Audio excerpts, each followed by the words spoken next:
আমাদের আজকের টপিকটা হলো ডেঙ্গু এবং বেসিক কনসেপ্ট। তো ডেঙ্গু আমরা 3 পর্বে আলোচনা করার চেষ্টা করব। একটা হলো বেসিক পার্ট 1, সেকেন্ড পার্টটা হলো আমাদের expanded dengue syndrome or unusual manifestation of dengue, এবং থার্ড পার্টটা হলো আমাদের ডেঙ্গি ইন স্পেশাল সিচুয়েশন, বিশেষ করে ডায়াবেটিস, কার্ডিয়াক ডিজিজ, বা যখন কোনো পেশেন্ট অ্যান্টিকোগুলেন্ট থেরাপিতে পায় ইন চিলড্রেন, এটসেট্রা। তো আমরা দেখি আজকে আমরা কতটুকু আগাতে পারি। পার্ট 1-এর যে সাবজেক্ট টপিকগুলো আমরা আলোচনা করব আজকে: epidemiology, global and Bangladesh perspective, dengue virus and vector, classification and clinical phases of dengue, pathophysiology and clinical features, and laboratory investigation. If time cover, we also cover the non-shock and shock management of dengue hemorrhagic fever. আমরা যদি দেখি, dengue কিন্তু 2020-তে মোর দেন 8 Times এটা কিন্তু এখন বেড়ে গেছে। এই ডেঙ্গু আমাদের 8-fold ইনক্রিজ, এবং এটা 4,004-fold increase in death reported from 79 country or territory according to World Health Organization. আমাদের বিশ্বের প্রায় 129টা দেশে এখন ডেঙ্গু চলমান আছে। এর মধ্যে 70% actual burden in this Asia, Bangladesh, India, Pakistan, Thailand, Sri Lanka, এই কান্ট্রিগুলি আমরা খুবই এফেক্টেড, সাউথ ইস্ট এশিয়া বিশেষ করে। এই জন্য আমাদের সবসময় ডেঙ্গু নিয়ে সবসময় আলোচনা করা লাগবে বা ভবিষ্যতে করতে হবে। যে কথাটা বলছিলাম, ওয়ার্ল্ড ওয়াইড দেখে 3.9 বিলিয়ন পিপল কিন্তু এটাতে at risk of dengue, developing dengue. সুতরাং এটাকে আর কোনো মতে আমাদের ডিনাই করা যাবে না। এটা নিয়ে আমাদের অবশ্যই ডিসকাশন লাগবে। 390 million infection per year, 96 million cases are symptomatic, 85% increase in number of cases from 1990 to 2019, 60% of world's population predicted to be at risk of infection by the year 2080। সুতরাং এটা রিস্ক ক্রমান্বয়ে বেড়ে যাচ্ছে। ডেঙ্গু সম্বন্ধে একটা world health গাইডলাইনে একটা comment ছিল 2009: dengue is a one disease entity with different clinical presentation and often with unpredictable clinical evaluation and outcome। সুতরাং এটা বলা হয় ডেঙ্গুকে বহুরূপী, এটা বহুরূপ ধারণ করে আমাদের কাছে আসতে পারে। এটা আসতে পারে নিউরোলজিস্টের কাছে সিএনএস এনকেফালাইটিস নিয়ে, আই স্পেশালিস্টের কাছে যেতে পারে হেমোরেজ নিয়ে, এটা ইএনটির কাছে যেতে পারে, এটা আমাদের আসতে পারে কনজেস্ট থ্রোট পেন নিয়ে বা কনজেস্টের ফেরিংসি আসতে ইএনটির কাছে, আমাদের আসতে পারে পালমোলজিস্টের কাছে ইফিউশন নিয়ে, কার্ডিওলজিস্টের কাছে মাইকার্ডাইটিস নিয়ে, এবং গ্যাস্ট্রোএন্টারোলজিস্ট আসতে পারে অ্যাসাইটিস নিয়ে, hepatitis, polycystic, etcetera. Even the gynaecologist may face the problem with abnormal uterine bleeding or undue bleeding before due menstruation।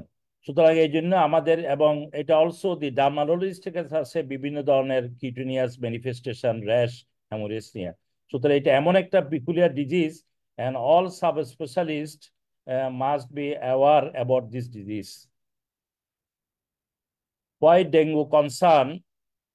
Dengue সম্বন্ধে বলা হয় যেটা একবারে যে দেশে ঢুকে এটা নেভার এক্সিট, এবং এটা সাইক্লিক্যাল আউটব্রেক। আমরা যখন এপিডেমিওলজি সম্বন্ধে আলোচনা করব তখন এই জিনিসগুলো আমরা দেখতে পাবো। সুতরাং we have to live with dengue, we also learn to live with dengue. ডেঙ্গুর অনেক ন্যাশনাল এবং international guideline, World Health Organization TDR এর গাইডলাইন আছে। এগুলি আমরা ইজিলি ডাউনলোড করতে পারি আমাদের নেট থেকে। তাছাড়া আমাদের যে ন্যাশনাল গাইডলাইনগুলি, যেটা এই যে রেড গাইডলাইন, যেটা আমাদের আজকের ওয়েবিনারের চেয়ারপারসন ওনার নেতৃত্ব হয়েছিল এটা। এরপরে 2018 ফোর্থ এডিশন, তারপর দেখা যায় রিভাইজ গাইডলাইন এবং pocket guideline 2022, latest pocket guideline, এটা আমাদের ডিজিআইএস এর ওয়েবসাইটে পাওয়া যায়। প্রথম যখন 2000-এ ফার্স্ট আউটব্রেক হয়, এটা আমাদের সবার মাঝখানে পিপল, প্রফেশনাল যে ডাক্তারের মাঝে, মিডিয়া এবং সব জায়গায় একটা আতঙ্ক সৃষ্টি হচ্ছিল, প্যানিক। এবং এরকম কোন ডিজিজ আজ কোভিড এর আগে এই কোন ডিজিজ আর এত কাভারেজ পায় নাই এবং এত আলোচিত হয় নাই। কিন্তু স্টিল আফটার 25 বছর পার হয়ে গেছে, still dengue is a concern in our country and also the surrounding our countries. এটা হলো গত বছরের আমাদের নিউজ পেপার কাটিং, দেখা যায় 25% পেশেন্ট ওয়াজ ডেঙ্গি এবং most of the district are affected by the dengue and the hospital situation is overburden by the admitted patient. আমরা একটু পরে দেখাচ্ছি how many cases was affected by dengue in the 2023।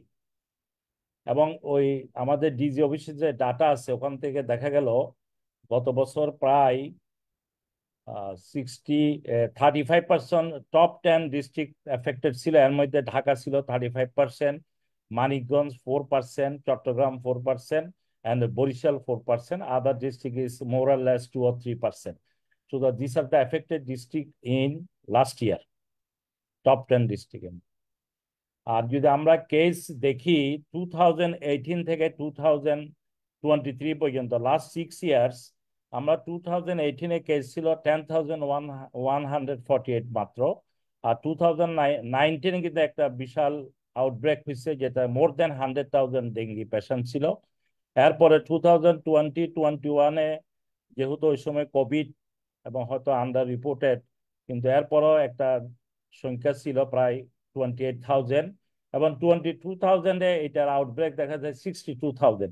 কিন্তু last year দি great outbreak, যেটা গত 20 বছর আউটব্রেককে ছাড়িয়ে গেছে, সেটা হলো 321,179 পেশেন্ট।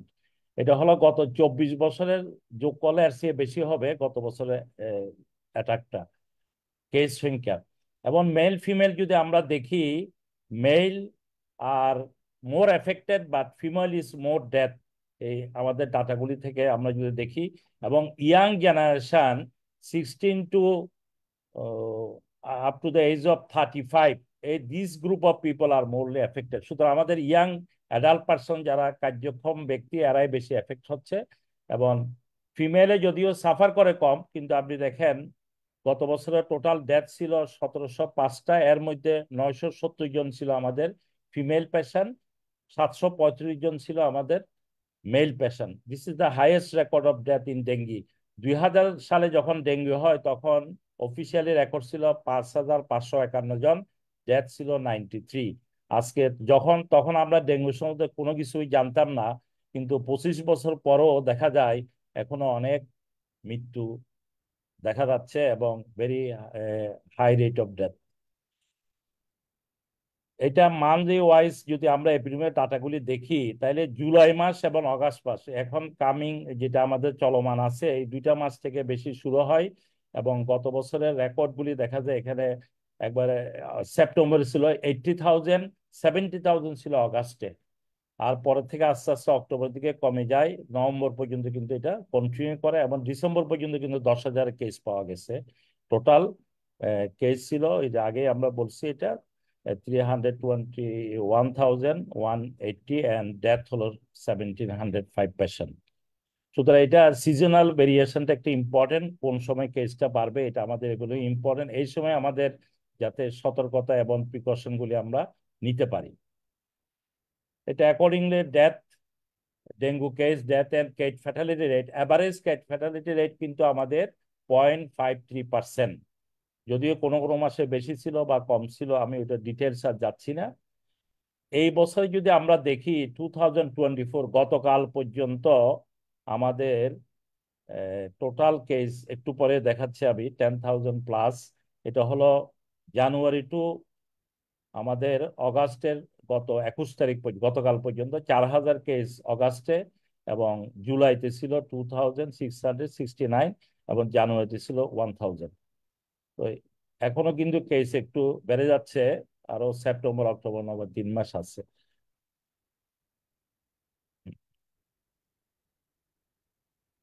তো হোয়াট আর দ্য অবজারভেশন, এই গত কয়েক বছরে কিছু অবজারভেশন আমাদের ডিফারেন্ট পাবলিকেশন প্রেজেন্টেশন থেকে ডিসকাশনে বেরিয়ে আসছে। Fever manifestation not like classical dengue fever, এবং মোর লঙ্গার ফিভার পাওয়া গেছে কোনো কোনো ক্ষেত্রে। Paucity of rash section haemorrhage, আমাদের একটা ধারণা ডেঙ্গুতে হ্যামোরেজ হবে, র্যাশ হবে, কিন্তু অনেক রোগীর ক্ষেত্রে এটা পাওয়া যায় নাই। Surprisingly rapidly progression to shock syndrome. অনেকে দেখা যায় এডমিশনের সেকেন্ড ডে বা থার্ড ডেতে গিয়ে দেখা যায় ওরা শকে চলে গেছে। Frequently manifested by hepatic involvement, high AST then ALT, এটাও দেখা গেছে।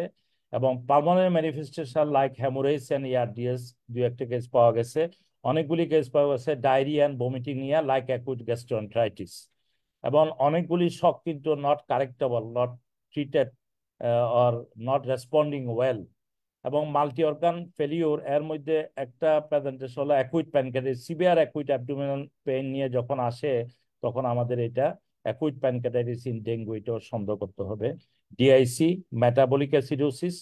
আরেকটা হলো আমাদের যে ডায়াগনস্টিক প্যারামিটার আছে NOS1 অ্যান্টিজেন, অনেকগুলো রোগী পাওয়া গেছে NOS1 অ্যান্টিজেন নেগেটিভ ডেঙ্গি। সুতরাং ক্লিনিক্যাল সাসপিশন শুধু যে আমরা ল্যাবরেটরি ডিপেন্ডেন্সি হলে হবে না, আমাদের ক্লিনিক্যাল সাসপিশনটা খুব থাকতে হবে যাতে আমরা মিস না করি। কেন এত মৃত্যুর মিছিল? এটা একটা তো বলা যায় আমাদের সিভিয়ার ডেঙ্গি হলে একটা মৃত্যুর কারণ হইতে পারে, আমরা পরে বলবো হোয়াট ইজ সিভিয়ার ডেঙ্গি। কিন্তু আরো কিছু কিছু কারণ আমরা দেখা গেছে বিভিন্ন লিটারেচারে, unrecognise dengue without appropriate medical management. অত রুগীটা বাসায় আছে, এটা ডেঙ্গি হয়েছে এটা বোঝাই যায় না, এটা হয়তো মিস ডায়াগনোসিস বা ডিলে ইন ডায়াগনোসিস। তাহলে দেখা যায় রুগী যখন এক পর্যায়ে প্লাজমা লিকেজ হয়ে শকে চলে যায় তখন অলরেডি লেট। এবং যে পেশেন্ট যে শকে থাকে এটা অনেক সময় আমরা প্রপারলি বুঝতে পারি না। আনরিকগনাইজড অকাল হ্যামোরেজ, বিশেষ করে জিআইটি ব্লিডিং এবং মেলিনা হয় অনেক রোগীর। In case of female there is abnormal PV bleeding, এটা অনেক সময় কনসিল ব্লিডিং হওয়ার জন্য অনেক সময় বোঝা যায় না, এই জন্য মেসিভ হ্যামোরেজের রোগী কিন্তু মারা যেতে পারে। আরেকটা বিষয় আছে, আমরা অনেক সময় আইভি ফ্লুইড রিকভারি ফেজে যখন যাই তখন অতিরিক্ত ফ্লুইডও হয়ে যায়, অনেক সময় পালমোনারি ওভারলোড, যখন রিঅ্যাবজর্পশন হয়ে বডির ফ্লুইড গুলো আবার রিডিস্ট্রিবিউশন হয় তখন যদি আমরা একই নিয়মে বা একই রেটে ইনফিউশন দিতে থাকি তাহলে কিন্তু ফ্লুইড ওভারলোড হয়ে পেশেন্টের পালমোনারি এডিমা হয়ে এটা একটা অন্যতম কারণ বলা হয় ডেঙ্গি ডেথের। আর কিছু কিছু ক্ষেত্রে যেগুলি কোমরবিড কন্ডিশন অথবা সেকেন্ডারি ইনফেকশন হয়ে গেল অথবা সেপসিস হয়ে গেল অথবা দেখা গেলো কো ইনফেকশন যেমন টাইফয়েড বা অন্য ভাইরাল ইনফেকশন, অথবা দেখা গেলো যে আগে থেকে প্রি এক্সিস্টিং অর্গান ডিসফাংশন ছিল, এদেরও মৃত্যুর একটা কারণ ধরা যায়। হাউ টু রিডিউস ডেথ, আমাদের যত কিছু করি না কেন আমাদের আসল কাজ হলো মৃত্যুকে প্রতিহত করা। এটার জন্য আমাদের প্রথমেই নিতে হবে প্রিভেন্টিভ ডেঙ্গু ট্রান্সমিশন, যেটা ব্রিডিং প্লেসেস গুলি আছে এগুলিকে আমাদের কন্ট্রোল করতে হবে। এটা আমাদের যারা উম, আমরা ইনফেকশন ডিজিজ কন্ট্রোল প্রোগ্রামের সাথে জড়িত এদেরকে এটা মিউনিসিপাল কর্পোরেশন, গভর্নমেন্ট, যেটা আমাদের ডিজিএইচএস হেলথ ডিপার্টমেন্ট, এগুলি নিতে হবে। আর একটা আমরা ডাক্তার হিসেবে যেটা করতে হবে আমরা যাতে আর্লি ডায়াগনোসটা বুঝতে পারি এবং প্রথম দিনে যে ডেঙ্গি রোগ এটা আমরা যাতে ডায়াগনোস করতে পারি, কোনো ক্রমে যাতে এটা ভুল না হয়। এই জন্য সবসময় আমি একটা কথা বলি, যাতে জ্বরের রোগী হলে আপনি আগে ডেঙ্গু এক্সক্লুড করেন, কারণ it is easy by doing the test and also examination. Prevent delay or misdiagnosis plasma leakage, এটা অনেক সময় পুরো ইনফিউশন হচ্ছে, হয়তো আমরা মনে করলাম এটা টিবি থেকে হচ্ছে, মনে হয় অ্যাসাইটিস হচ্ছে ক্রনিক লিভার ডিজিজ থেকে বা লিভার ফেলিওর, কিন্তু এই জন্য আমাদের এটা বুঝতে হবে whether it is related to dengue. এবং এই জন্য আমাদের যত যেই অর্গান ম্যানিফেস্টেশন হোক না কেন এবং যে স্পেশালিস্টের কাছে গেলে বা আমাদের প্রাইমারি কেয়ার ফিজিশিয়ান যারাই দেখবেন, যাতে এই বিষয়গুলো একটু আমরা মনে রাখি। আবার ফ্লুইড ম্যানেজমেন্টের ক্ষেত্রে যাতে আমাদের অ্যাপ্রোপ্রিয়েট ডোজ ডিউরেশন এগুলি আমরা ব্যবহার করি এবং টাইমলি অ্যান্ড প্রোভাইড অ্যাপ্রোপ্রিয়েট। আমরা যে লেটে ফ্লুইড দিয়েও কিন্তু অনেক সময় শক কিন্তু কাভার করা যায় না, তখন রিফ্রেক্টরি শক হয়ে যায়, প্রলং শক হয়ে যায়, পেশেন্ট ইম্পেন্ডিং ডেথ হয়ে যায়। সুতরাং আমরা যদি ডেঙ্গুর মৃত্যু কমাতে চাই এই বিষয়গুলির প্রতি আমাদের নজর দিতে হবে।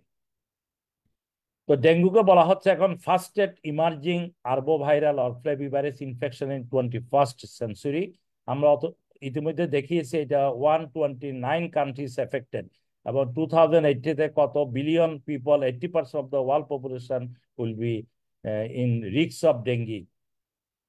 বাংলাদেশের পার্সপেক্টিভে যেটা দেখা যায়, এটা যদিও 1964-এ এই ডিজিজটা প্রথম দেখা গেছিল বাংলাদেশে, তখন বলা হয়েছিল এটাকে ঢাকা ফিভার, কিন্তু আমরা 2000 থেকে এই ডেঙ্গুকে ফেস করে আসছি। এবং এটা last 25 years is existing dengue in Bangladesh. এবং এটার মেইন মস্কুইটো হলো এডিস এজিপ্টিকাস এবং albopictus. Aedes group of mosquito responsible, যেমন অ্যানোফিলিস যেরকম ম্যালেরিয়াতে থাকে। সুতরাং এই হলো ডেঙ্গু ভাইরাস এবং ওদের ভেক্টর। আমরা যদি একটু দেখি বেসিক ফ্লেভি ভাইরাস যেগুলি এডিস মস্কুইটো আমাদেরকে ট্রান্সমিশন করে, এর মধ্যে একটা হলো ডেঙ্গি, জিকা এবং ইয়েলো ফিভার ভাইরাস। আরগুলো অন্যান্য কিউলেস, জাপানিজ এনকেফালাইটিস এবং আদার ভাইরাস। সুতরাং আমাদের এই তিনটা ভাইরাস কিন্তু ট্রান্সমিশন হয় বাই এডিস মস্কুইটো, যেগুলি মস্কুইটো বরন ডিজিজ থাকে। এখন হোয়াই দিয়ার is a risk for dengue in some patient, কারো কারো সিভিয়ার ডেঙ্গি হচ্ছে, কারো হচ্ছে না কেন? এটা দেখা গেল চারটা গ্রুপের মধ্যে এটা আমরা ডোমেইন আছে। একটা হলো কিছু হোস্ট রিলেটেড ফ্যাক্টর, কিছু আছে ইমিউনোলজিক্যাল ফ্যাক্টর, কিছু আছে জেনেটিক স্ট্যাটাস, আর কিছু আছে virus related factor. Host factor মধ্যে আমরা বলতে পারি একটা হলো extreme of age, infant and elderly, female আর more sufferer, and also the pregnant lady, immunocompromised lady, comorbidities like diabetes, obesity, and malnutrition, and some asthmatic patient. আর immunological স্টেটের মধ্যে যদি প্রিভিয়াস ডেঙ্গু হয়, সেকেন্ডারি ডেঙ্গু হয়, এবং the duration first and second infection duration যদি কম হয়, previous exposure to other flavi virus যেগুলো আমরা দেখালাম, জিকা বা ইয়েলো ফিভার ভাইরাস। আর জেনেটিক অনেকগুলি ফ্যাক্টর আছে, ওটা তো ডিটেলস জেনেটিক্যাল পলিমরফনিজম। আর ভাইরাস রিলেটেড ফ্যাক্টরের মধ্যে আছে সেরোটাইপ, চারটা সেরোটাইপের মধ্যে দেখা যায় ওদের ডেন টুটা মোর সিভিয়ার ফর্মে হয়। এবং আমরা দেখা যায় প্রাইমারি যেটার দ্বারা হয়, সেকেন্ডারি যদি আরেকটা ভাইরাসের দ্বারা হলে তাহলে কত গুণ বেড়ে যায়, পরের স্লাইডে আমরা দেখাবো। এবং ভাইরেমিয়ার কতটুকু ভাইরেমিয়ার লোড, ভাইরাল লোডটা একটি important issue for causing severe dengue. Seasonality যদিও আমরা দেখি সেটা rainy season, pre monsoon, monsoon, post monsoon হচ্ছে মে টু সেপ্টেম্বর। এখন তো গত বছর দেখা গেল নভেম্বর ডিসেম্বর পর্যন্ত এটা কন্টিনিউ করছে। হাই টেম্পারেচার যেখানে ট্রপিক্যাল রিজিয়ন, আর হাই হিউমিডিটি যেখানে মস্কুইটো সার্ভাইভাল রেটটা অনেক গুণ বেড়ে যায়। This is our environment, surrounding environment, which makes mosquito for quickly breeding places. সুতরাং এই এনভায়রনমেন্টকে আমাদের রিমুভ করতে হবে। এখানে অনেক কিছু আছে যেখানে মসকুইটো ব্রিড করতে পারে, এবং এমটি কন্টেইনার যেখানে ওয়াটার লগিং হয়ে এটা খুব দ্রুত মসকুইটো আমাদের এখানে বংশ বিস্তার করে। আমাদের ভাইরাসের জেনোমটা একটু জানতে হবে, কারণ এই জেনোম স্ট্রাকচার যদি আমরা জানি যাই তাহলে এটার ডায়াগনোসিস এবং ভ্যাকসিন তৈরি করার জন্য খুবই ইম্পর্টেন্ট। যে কারণে আমরা কোভিডে ডিসেম্বর মাসে জানুয়ারিতে জেনোমিক স্ট্রাকচার এটা পূর্ণাঙ্গভাবে জানা গেছিল, যে কারণে খুব দ্রুত ভ্যাকসিন তৈরি করা গেছে। এই জন্য যে কোনো অর্গানিজম ইনফেক্টিভ এজনে আমাদের এই জেনোমিক স্ট্রাকচার খুব ইম্পর্টেন্ট। এর মধ্যে ডেঙ্গিতে 3টা স্ট্রাকচারাল প্রোটিন আছে, 7টা নন স্ট্রাকচারাল প্রোটিন। এই 7টা নন স্ট্রাকচারাল প্রোটিনের মধ্যে স্ট্রাকচারাল নন NS1 মিনস হলো নন স্ট্রাকচারাল প্রোটিন 1, এটাই ভাইরাল রেপ্লিকেশনের সাথে জড়িত। সুতরাং যখনই আমরা এই 1টা ব্লাডে পাবো ততক্ষণ পর্যন্ত পাবো যতক্ষণ পর্যন্ত ভাইরাসটা replicating stage, that is the significant. Other 3টা প্রোটিন আছে প্রি, একটা হলো আমাদের ক্যাপসিড প্রোটিন, আর একটা হলো PRM এনভেলপ প্রোটিন এবং এনভেলপ প্রোটিন। সুতরাং এই জিনিসগুলি আমাদের জানা দরকার for academic purpose and also for research purpose and for vaccination against dengue. এই মস্কুইটোর একটা অনেকটা খুব বিউটিফুল মস্কুইটো, অনেকগুলি ডোরা কাটা দাগ থাকে। অনেক সময় এটাকে টাইগার মস্কুইটো বলা হয়। খালি চোখে অনেক সময় এটা ইজিলি দেখা যাইতে পারে, কিন্তু এটার একটা পছন্দের জায়গা হলো হাইলি ডোমেস্টিকেটেড, এটা পরিষ্কার পানিতে জন্মায়। যদিও এই বিহেভিয়ার অনেকটা এখন চেঞ্জ হয়ে গেছে, এটা আমাদের বাসার আশেপাশে এবং বাসার ভিতরে এটা অনেকটা ব্রিডিং করে। এবং আরেকটা peculiarity, day time, early morning and evening এর দিকে এটা বেশি কামড়ায়, কিন্তু এখন দেখা গেছে রাতের বেলাও এটা বাইট করতে পারে। এই জন্য recent changes in behaviour of mosquito, এটাও দেখা গেছে both night time bite, mosquito grow in both clean and dirty water, loss of seasonal variation, urban and rural area both are equally affected and workplace bite increases. Daytime bite দেখা যায় আমরা যেখানে কাজ করি অফিসে, হাসপাতালে, চেম্বারে, ওখানে বেশি বাইট করতে পারে, এক্সপোজার হয়। So this is the recent changes in behaviour of mosquito. আমাদের দেশে যে সেরোটাইপ গুলি পাওয়া যায়, এখানে একটা আমরা কিছু রিপোর্টের সারমর্ম দেখিয়েছি। 2013 সালে দেখেন ড্যান ভাইরাস 2 সবচেয়ে বেশি ছিল, 17 সালে ড্যান 2, 18 সালে ড্যান 2, 19 সালে ছিল ড্যান 3, এবং 2023 সালে কিন্তু Dan 2 is the predominant virus, around 75% cases. সুতরাং ড্যান 2-র সিভিয়ারিটিও বেশি হয়। এটা most of the common dengue virus serotype in our country. এখন প্রাইমারি যদি ড্যান 2 দ্বারা হয়, ড্যান 1 দ্বারা হয়, সেকেন্ডারি যদি ড্যান 2 দ্বারা হয়, তাহলে কিন্তু দেখা যায় 504 রিস্ক অফ সিভিয়ার ডেঙ্গু হওয়ার সময় বেশি। এটা ব্যাংককে একটা স্টাডি ছিল। ড্যান 3 দ্বারা হলে পরে যদি ড্যান 2 হয় তাহলে 150 গুণ বেশি, আর ড্যান 4 ফলোড বাই ড্যান 2 হলে 50%। সুতরাং এটা ভাইরাস সেরোটাইপের উপর সিভিয়ার ডেঙ্গু হওয়ার একটা নির্ভরশীলতা বা একটা রিস্ক আছে। ট্রান্সমিশন, এটা মসকুইটোর সালাবেতে থাকে। এটা ব্লাড বা অর্গান ফ্রম অ্যাকুইলি ইনফেক্টেড পারসন থেকে ওরা আমাদের ট্রান্সমিশন করে, এবং এটা মসকুইটো বাইট ছাড়াও পেরিনেটাল হতে পারে, ব্লাড ট্রান্সফিউশন মধ্যে হতে পারে যদি অ্যাকুইট ইনফেক্টেড পারসনের কোনো কারণে, না জানার কারণে বা অ্যাসিমটিমেটিক থাকার কারণে ব্লাড ট্রান্সফিউশন দেওয়া হয়। Organ transplantation, even the needle stick injury, though they are minor route of transmission, even the laboratory accident.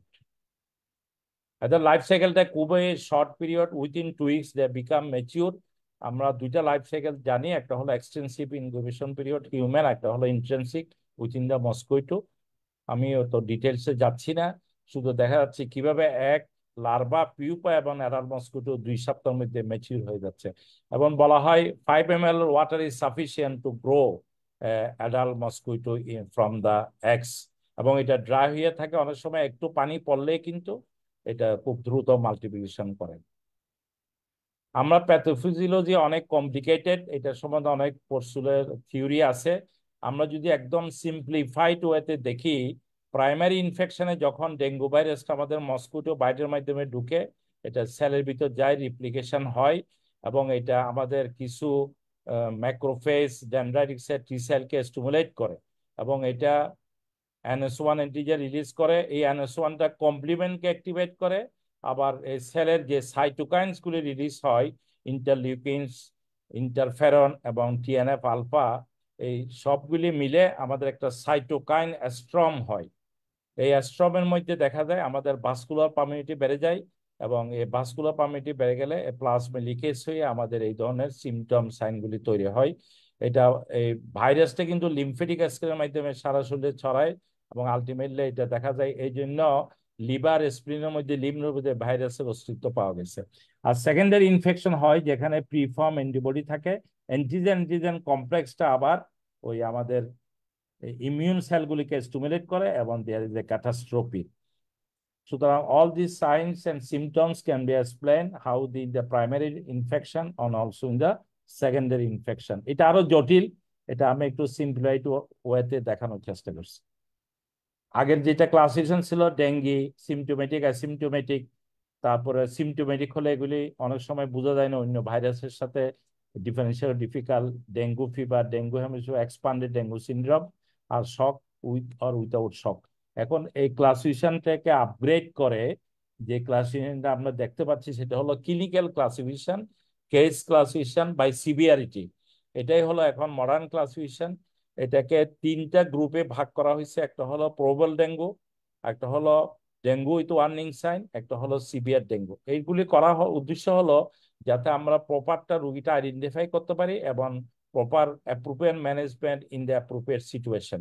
প্রবল ডেঙ্গুতে এটা একটা হলো তার ওই সময় এপিডেমিওলজি একটা আউটব্রেকের হিস্ট্রি থাকতে পারে এরিয়াতে, আর সাথে কিছু জিআই আপসেট, নৌসিয়া, ভমিটিং, র্যাশ থাকতে পারে, ইরিথেমাটাস র্যাশ, এবং সিভিয়ার বডি এক in the form of muscle pen, বোন পেন। এর জন্য ডেঙ্গুকে বলা হয় এটা ব্রেক বোন ফিভার।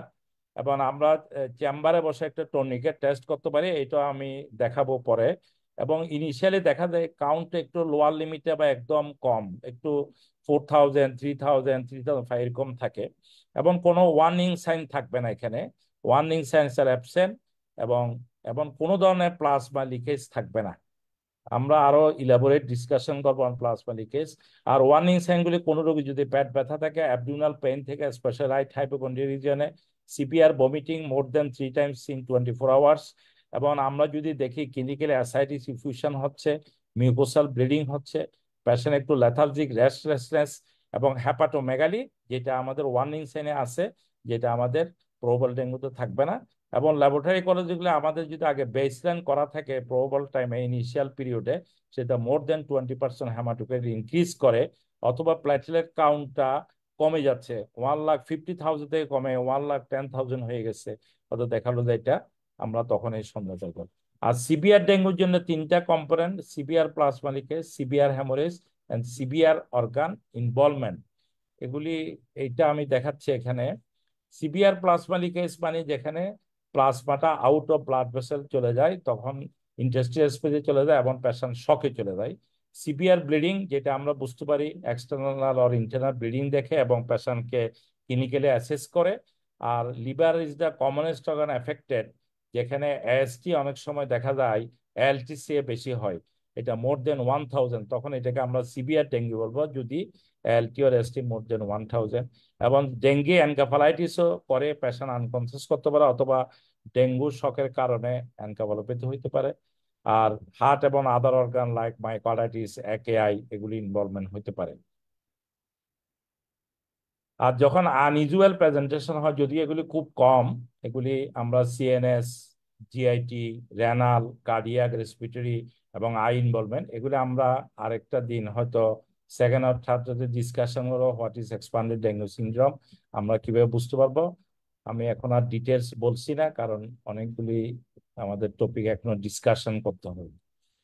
একটা ন্যাচারাল হিস্ট্রি অফ ডেঙ্গি ইনফেকশনে দেখা যায়, এটা আমরা যদি 100টা ডেঙ্গু রুগী পাই, ওর মধ্যে কিন্তু 2/3 কিন্তু থাকে আসলে অ্যাসিমটোমেটিক, রুগী জানেই না। আর 25% সিমটোমেটিক, এর মধ্যে কিন্তু আবার 1 to 5% হলো সিভিয়ার ডেঙ্গু, আর 95 to 90 হলো ডেঙ্গু ফিভার। আর যারা ডেঙ্গু সিভিয়ার ডেঙ্গুর মধ্যে কিন্তু 99.5% সার্ভাইভ করে যায়, শুধু 0.5%, যেন আমাদের গত বছরের কেস ফ্যাটালিটি ছিল 0.53%। সুতরাং এটা যদিও মর্টালিটি কম, কিন্তু এটা মরবিডিটি অনেক বেশি, অনেক দিন পেশেন্ট সাফারিংস থাকে এই জন্য। কিন্তু আমাদের নিপা ভাইরাস যদি আমরা পাশাপাশি দেখি 70% মর্টালিটি রেট। সুতরাং ডেঙ্গুর যদিও মর্টালিটি কম, কিন্তু এটা মরবিডিটি অনেক বেশি, সাফারিং অনেক বেশি, এই জন্য আমাদের এটা ডেঙ্গু ইজ কনসার্ন। ডেঙ্গু ফিভারের এই পয়েন্টগুলো আমরা সবাই জানি, এগুলি আমি আর বলছি না, কারণ ব্র্যাকবোন ফিভার, এটা ব্যথা, সারা শরীরে ব্যথা, এই কথাটাই রুগীরা প্রথম এসে বলে। আর আমরা ওই সময় একটা জিনিস দেখে ফেলবো, তার একটা প্রাইমারি বেসলাইন পরীক্ষাগুলি করে ফেলতে হবে, সিবিসি, লিভার এনজাইম, আর কমপ্লিট ব্লাড কাউন্ট তো আমরা অবশ্যই করব। আমরা ডেঙ্গু আসার পর থেকে ব্লাড আর এই শব্দটা লিখি না, কারণ এটা লিখলে আর প্লেটলেট কাউন্ট দেওয়া হইতো না। এই জন্য 2000 থেকে অনওয়ার্ডস আমরা সবসময় সিবিসি লিখি, অথবা এফবিসি, ফুল ব্লাড কাউন্ট। আর ডেঙ্গুর যেটা ফিভার, সেটা কিন্তু মাঝখানে কোনো ক্রিটিক্যাল ফেজ নেই, এটা শুধু ফিব্রাইল ফেজ অ্যান্ড কনভালসেন্ট আর রিকভারি ফেজ। সুতরাং ডেঙ্গু ফিভার হলে আর ভয় নাই, রুগীকে এনশিওর করতে হবে। কিন্তু ডেঙ্গু হ্যামোরেজিক ফিভার হলে রুগীর একটা মাঝখানে ক্রিটিক্যাল ফেজ থাকে, যেটা 48 আওয়ার্স টু 72 আওয়ার্স।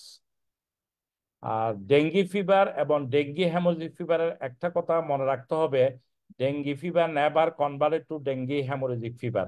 এটা কিন্তু ইনিশিয়াল থেকে D novo dengue haemorrhagic fever, এটা আগের থেকে ডেঙ্গু হ্যামোরেজিক ফিভারে কিন্তু ইনিশিয়াল প্রেজেন্টেশন থাকে।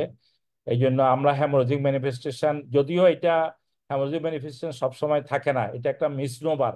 অনেক সময় রুগী শকে চলে গেছে, আমরা মনে করলাম ডেঙ্গু হ্যামোরেজিক ফিভার, কিন্তু কোনো হ্যামোরেজ নাই, সুতরাং এটা ডেঙ্গু হ্যামোরেজ হবে না, কিন্তু এটাও হতে পারে। এটা আমাদের খেয়াল রাখতে হবে। আমরা clinical sign symptom plus laboratory based diagnosis, most important হলো আমাদের প্লাজমা লিকেজের এভিডেন্স হলো প্লুরাল ইফিউশন এবং অ্যাসাইটিস, যেটা আমরা ইজিলি করতে পারি একটাই পরীক্ষা, সেটা হলো আল্ট্রাসাউন্ড। আল্ট্রাসাউন্ড করলে ইফিউশনে বলে দিবে মিনিমাম ইফিউশন এবং অ্যাসাইটিস, আরো কিছু আমাদের ফাইন্ডিং আছে, আমরা ইনভেস্টিগেশন দেখাবো। কিন্তু এই পরীক্ষাটা আমাদের মনে রাখতে হবে, খুবই very helpful for diagnosis dengue haemorrhagic fever by early diagnosis of plasma leakage. তাহলে আমাদের এখানে ডেঙ্গু হ্যামোরেজ ফিভার একটা ক্রিটিক্যাল ফেজ থেকে, এটা ডেঞ্জার ফেজ। এটা কিন্তু আবার 1 to 2 ডেজ, সুতরাং 2 থেকে 3 দিনের মধ্যে মোটামুটি ক্রিটিক্যাল ফেজ আবার রিকভারি চলে যায়। তো এটা এক্সাম পারপাস বা আমাদের অনেক সময় কনফিউশন হয় ডেঙ্গু ফিভার এবং ডেঙ্গু হ্যামোরেজিক ফিভার নিয়ে। আমরা দেখবো এটার ফেজ 2টা, এটা 3টা, আর প্লাজমা লিকেজ কখনো হবে না, যেটা আমরা ইকুয়েশন দিয়ে বুঝতে পারবো। আর যেটা ডেঙ্গু হ্যামোরেজিক হবে, টর্নিকেট টেস্টটা ফিভারও মাইল্ডলি পজিটিভ থাকতে হবে, কিন্তু strongly positive dengue haemorrhagic fever. আবার অন্যদিকে দেখা যায় ডেঙ্গুর শকে কিন্তু টর্নিকেট টেস্ট পজিটিভ না আসতে পারে, কারণ তখন তো এটা capillary fragility test, patient already in shock. এবং যেটা ডেঙ্গুতে যে র্যাশ হয় সেটা হলো ম্যাকুলোপেপুলার র্যাশ, আর এটা হলো ব্লিডিং র্যাশ, যেটা আমরা পিচিচি বা পারপুরা বলি। দুইটাতে কাউন্ট কমতে থাকে, এবং প্ল্যাটেলেট কাউন্ট মোর দেন 100,000 আর লেস দেন 100,000 হলে তখন আমরা ডেঙ্গি হিসেবে দেখে দেখে। হেমাটোক্রাইট ইউজুয়ালি লিটল, নট লেস, মোর দেন 10% বেশি হয় না। আর এখানে কিন্তু মোর দেন 20% ইনক্রিজ অর ডিক্রিজ করতে হবে। Haematology usually not present in case of dengue fever, but it is commonly present in dengue hemorrhagic fever. এবং spontaneous bleeding is unlikely in case of dengue fever. অনেক সময় জোরে বমি করার পর দেখা যায় কনজালটিভাল হ্যামোরেজ হয়। এটা আসলে যে কোনো ফোর্সফুল ভমিটিং এ, কফিং এ কিন্তু হ্যামোরেজ দেখা যাইতে পারে। সুতরাং এটার সাথে ডেঙ্গু হ্যামোরেজ, যেমন হ্যামোরেজ থাকলে ডেঙ্গু হ্যামোরেজিক ফিভার হবে না, আবার হ্যামোরেজ না থাকলেও কিন্তু ডেঙ্গু হ্যামোরেজ ফিভার হতে পারে। এটা আমাদের মনে রাখতে হয়। তো 3টা ফেজের আমরা, ফিব্রাইল ফেজ, রিকভারি ফেজ, এটা ভাইরামিক ফেজ বলা হয় ফিব্রাইলটা, আর রিকভারি ফেজ নন ভাইরামিক ফেজ। ওই সময় আমরা কোনো অ্যান্টিজেন টেস্ট আদালত আসলে তখন নেগেটিভ হয়ে যায়, এই জন্য আমাকে অ্যান্টিজেন টেস্ট করা হলে প্রথম 5 দিন মধ্যে করে ফেললে সবচেয়ে বেটার। আর আমি এগুলি ডিটেলস আর বলতেছি না, কারণ ফিব্রাইল ফেজে মানে আগের কথাগুলি আসবে ঘুরে ফিরে, হেডেক, পেইন, র্যাশ এটসেট্রা। আর ল্যাবরেটরিতে আমরা এখানে ডেঙ্গু হ্যামোরেজিক ফিভার থ্রম্বোসাইটোপেনিয়া পাবো, মাইল্ড হয়তো দেখা যাচ্ছে 90,000, 80,000, লেস দেন 100,000। অ্যানজাইম গুলি বেড়ে যাবে, এএসটি এবং এএলটি। আর যদি 1,000-এর বেশি হয় তখন ধরে নিতে হবে এটা severe organ involvement, liver involvement. Mild hyponatraemia থাকতে পারে due to diarrhoea, vomiting. Usually critical ফেজে দেখা যায় আমাদের র্যাপিড ডিক্লাইন ইন প্ল্যাটেলেট কাউন্টটা অনেক দ্রুত কমে যায়। আগের দিন হয়তো 80-90 ছিল, পরে দেখা যায় 30,000 আর 20,000 হয়ে গেছে। লিউকোপেনিয়া 1,500, 1,000 হয়ে যেতে পারে এরকম। আর ওয়ার্নিং সাইন, অ্যাবডোমিনাল পেইন গুলি থাকবে, অ্যাসাইটিস, ইফিউশন এগুলি থাকবে, হেপাটোমেগালি থাকবে, কিছু গাম ব্লিডিং, এপিস্টেক্সিস থাকতে পারে, অথবা লেথার্জি, খুব রেস্টলেস পেশেন্ট আমরা দেখলে, টক্সিক লুকিং, এগুলি দেখে আমাদের ক্রিটিক্যাল ফেজ সম্বন্ধে একটু ধারণা থাকতে হবে, বা আমরা অ্যাজাম্পশন করতে হবে patient is in critical phase. Critical ফেজের আসলে যদি আমরা ডায়াগ্রামেটিক্যালি এক্সপ্লেইন করি, এটা একটা অ্যাসেন্ডিং, আস্তে আস্তে বাড়তে থাকে, পরে আবার আস্তে আস্তে এটা কমে যায় এবং ইকুইলিব্রিয়ামে চলে আসে। এই যে উঠা এবং নামা, এটা হলো অনলি 48 আওয়ার্স। আবার এটা একই ফ্লুইডটা আবার বডিতে রিডিস্ট্রিবিউট যেটা হয়ে গেছিল, এটা আবার চলে আসে একই। এই জন্য ফ্লুইড দেওয়ার সময় খুব সতর্ক থাকতে হবে যাতে আমরা ফ্লুইড ওভারলোডটা না করি। ক্রিটিক্যাল ফেজ সব জায়গায় কিন্তু সবসময় সিভিয়ার লিকিং হয় না, কোনো কোনো দেখা যায় মাইল্ড লিকিং হয়, কিছু কোনো ক্ষেত্রে মডারেট লিকিং, অনেক সময় সিভিয়ার লিকিং হইতে পারে। এটা পেশেন্ট টু পেশেন্ট ভেরি করবে। সিভিয়ার লিকিং করে দেখা যায় আমরা হিউজ অ্যাসাইটিস হয়ে গেছে, হিউজ ইফিউশন, আবার কার করা যায় মাইল্ড টু মডারেট ইফিউশন। সুতরাং এটা পার্সন টু পার্সন ভেরি করতে পারে। আর ল্যাবরেটরিতে আমরা আগে বলে দিচ্ছি এটা হেমাটোক্রেট করব, প্ল্যাটেলেট কাউন্ট করব, এবং যদি কোগুলেশন স্ক্রিনিং গুলি আমাদের করতে হবে, পিটি, এপিটিটি, থ্রম্বিক টাইম, যদি ডিআইসি সন্দেহ করে ফিব্রিনোজেন, ডি ডাইমার এটসেট্রা। এবং এই ক্রিটিক্যাল সময়ে আমাদের কতগুলি কমপ্লিকেশন ডেভেলপ করে, একটা হলো হাইপোভলিমিক শক, মাল্টি অর্গান আর single organ involvement, severe haemorrhage এবং এনকেফালোপ্যাথি ডেভেলপ করতে পারে। সুতরাং এই বিষয়গুলি আমাদের রেগুলার রুগী অ্যাসেসমেন্ট করার সময়, হসপিটাল সেটিং এ ফলো আপের সময় এই বিষয়গুলির প্রতি আমাদের জোর দিতে হবে। আর কনভালসেন্ট ফেজ, এটা দেখা যায় রিজপশন হয়ে যাওয়ার পরে রুগীর লিকিং স্টপ হয়ে যায়, তখন ফ্লুইড কমাইতে হবে অথবা বন্ধই করে দিতে হবে, অথবা ওরালে চলে যাওয়া লাগবে। এটাকে আমরা ABCD দিয়ে মনে রাখতে পারি। এ মানে অ্যাপিটাইট, ফেরত আসবে। বি মানে ব্রেডিকার্ডিয়া, সাধারণত ব্রেডিকার্ডিয়া দেখা যায় ডেঙ্গিতে, এবং ন্যারো পালস প্রেশার হয়, এটা আমরা দেখাবো যখন শকের ডিসকাশন হবে। সিতে কনভালসেন্ট র্যাশ, এটাকে বলা হয় white island in red sea. সারা পাটা বা হাতটা পুরো লাল হয়ে গেছে, মাঝখানে সাদা সাদা কিছু ফাঙ্গাল ইনফেকশন মতো দেখা যায় এবং সাথে ইচিং আছে। এটাই, এই র্যাশটা দেখলে আমরা খুশি হয়ে যাই, কারণ patient is in convalescent recovery phase. এবং ওই সময় একটু পেশেন্টের ডায়রিসিস হয়, যেহেতু ফ্লুইড গুলো আবার ব্যাক করে, অনেক সময় ইলেকট্রল ইমব্যালেন্স হয়। এই জন্য আমাদের ওই সময় একটু ইলেকট্রোলাইটের প্রতি খেয়াল রাখতে হবে, যাতে কোনো হাইপোক্যালেমিয়া হয়ে যাচ্ছে কিনা।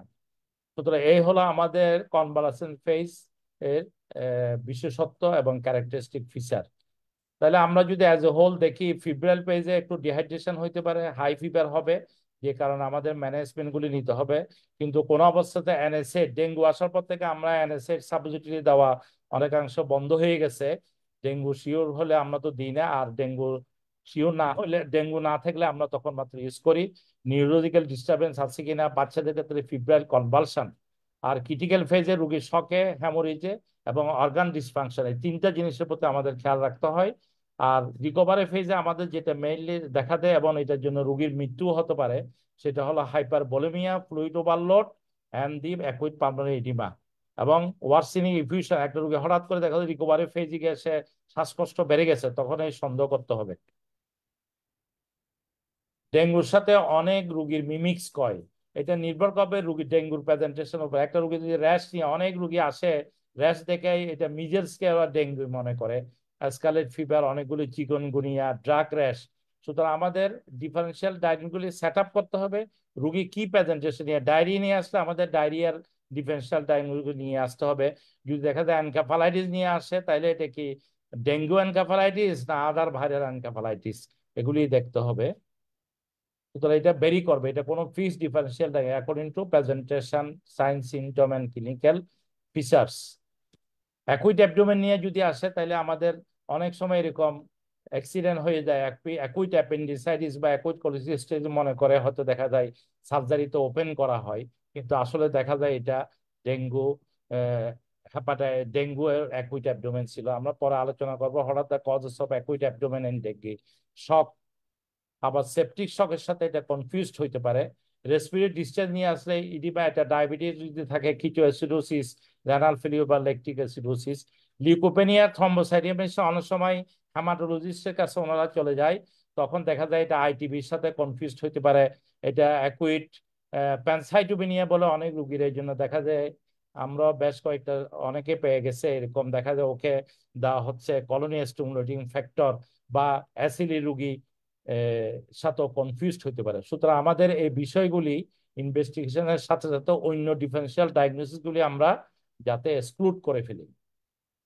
আর ডেঙ্গু, চিকুনগুনিয়া, জিকা, এগুলি তো, জিকা ভাইরাস আমাদের দেশে এখনো পর্যন্ত পাওয়া যায় না, একটা মনে হয় সেরো পজিটিভ কেস পাওয়া গেছিল। আর চিকুনগুনিয়া আমাদের আউটব্রেক হয়ে গেছে 2019 সালের দিকে, 18 বা 19 সালে। এটা আমরা প্রচুর, এটা মেইন হলো মাসকুলোস্কেলিটাল আর্থ্রাইটিস এই ধরনের। আর ডেঙ্গু তো আমরা এতক্ষণ ধরে জানলাম।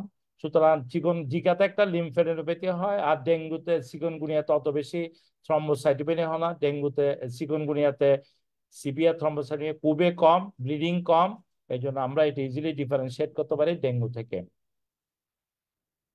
এখন যে বেসিক জিনিসগুলি আমরা আজকে ডিসকাস করবো, এগুলি তো মোটামুটি আমরা সবাই জানি, তারপরে একটু রিভাইজ করা হলো যাতে আমাদের ধারাবাহিকতা থাকে। এখন ইম্পর্টেন্ট ইস্যু যেগুলি নিয়ে আমাদের সবসময় একটু কনফিউশন বা এক্সপ্লেনেশন আমরা দেখি না। একটা রোগী অ্যাবডোমিনাল পেইন ইন ডেঙ্গু নিয়ে আসলো, তখন আমাদের কি কি হইতে পারে? আমরা অ্যাকুইট কোলিসিস্টাইটিস অ্যাপেন্ডিসাইটিস মনে করে এটা অ্যাকুইট প্যানক্রিয়াটাইটিস, তখন আমাদের সাথে সাথে ডেঙ্গু উইথ অ্যাকুইট প্যানক্রিয়াটাইটিস এটা দেখতে হবে, কারণ এটা একটা ক্যাটাস্ট্রফিক সিচুয়েশন হয়ে যায় সিভিয়ার অ্যাকুইট প্যানক্রিয়াটাইটিস হলে। আর হ্যাপাটাইটিসও হতে পারে, মাইল্ড হ্যাপাটাইটিস হয়, রেস্ট বেশি থাকে আমাদের এনজাইম। অ্যাসাইটিসও হয়, গাট ইডিমার জন্য অ্যাকুইট পেইন হতে পারে, এবং ইনট্রা অ্যাবডোমিনাল ব্লিডিং এর ক্ষেত্রেও কিন্তু আমাদের ডেঙ্গুতে অ্যাকুইট অ্যাবডোমেন নিয়ে আসতে পারে। সুতরাং এই বিষয়গুলি আমাদের একটু মনে রাখলে রোগীর ম্যানেজমেন্টের ক্ষেত্রে অনেকটা সুবিধা হবে। দেখা যায় জ্বরের রুগী আমরা সাধারণত জানি 5 to 7 ডের মধ্যে, এটা আনলাইকলি আফটার 7 ডেজ রুগী জ্বর থাকবে।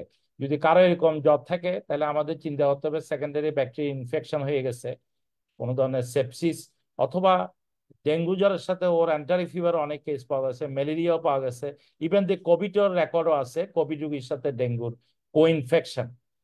আরেকটা বিষয়, এটা আমাদের আজকে চেয়ারপারসন ওনারও পাবলিকেশন আছে, হিমোফ্যাগোসাইটিক লিম্ফোসাইটিক হিস্টোসাইটোসিস HLH, এটাও কিন্তু অনেক ক্ষেত্রে এই জিনিসটা আমাদের মনে রাখতে হবে, যদিও ভেরি রিয়ার।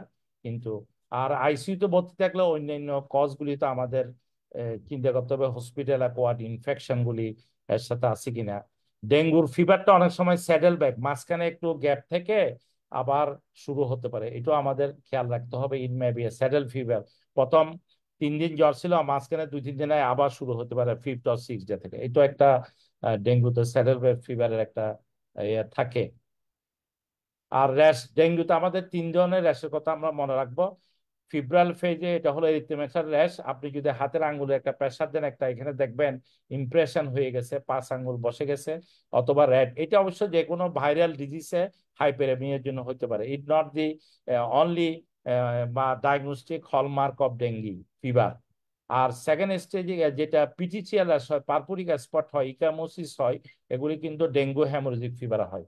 আর লাস্টে আমি যেটা বলবো কনফ্লুয়েন্ট রেস্ট, এটা দেখলে অনেক সময় রুগীরা ভয়ে আবার হাসপাতালে চলে আসে। এটা হলো ওই যে red white island in red sea, এটা আমরা কয়েকটা যদি পিকচার দেখি তাহলে হয়তো ইজিলি বুঝতে পারবো।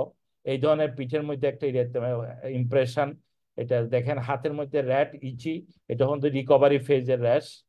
আর আরেকটা জিনিস আমার অবজারভেশন, এটা যখন আমরা ব্লাড প্রেশার মাপতে যাই, এটা কিন্তু তখনই দেখা যায় ব্লাড প্রেশার কাপ খোলার পরে এইরকম একটা পারপুরেট লাইন দেখা যাচ্ছে। এটাও কিন্তু আসলে ইনডাইরেক্ট টর্নিকেট টেস্ট হয়ে গেছে আর কি। ওখানে দেখবেন অনেকের এরকম ভাবে একটা র্যাশের মতো দেখা যাচ্ছে, এটা হলো আসলে ডেঙ্গু হ্যামোরেজিক ফিভার স্টেজে রোগী। এটাও কিন্তু আমাদের জানা না থাকলে অনেক সময় এই টেস্টের সময়, এটা আমার পার্সোনাল একটা পেশেন্টের আমি র্যাশটা পেয়েছিলাম, তখন এটা নোট করে রাখছি। আর নিচের যে হোয়াইট আইল্যান্ড সাদা সাদা দেখা, এটা হলো totally is a recovery phase. সুতরাং এটাতে রুগীকে অ্যাসিওর করতে হবে এবং রুগীকে বলতে হবে এটা আপনার এই ডেঙ্গুর হ্যামোরেজ না। এটা রুগীরা সবসময় এটা ভুল ইয়া করে, ইমাজিন করে যে আমার তো সারা শরীর দিয়ে রক্ত ঝরছে। আসলে এটা তো পেশেন্টের এই হোয়াইট আইল্যান্ড যেটা বলা হচ্ছে, এটা হলো normal skin, totally it is A normal skin. বাকিটা হলো কনফ্লুয়েন্ট র্যাশ। র্যাশগুলো একটা সে একটা লেগে একটা ইরেথমেট, একটা টোটাল লেগটা একদম দেখা যাচ্ছে।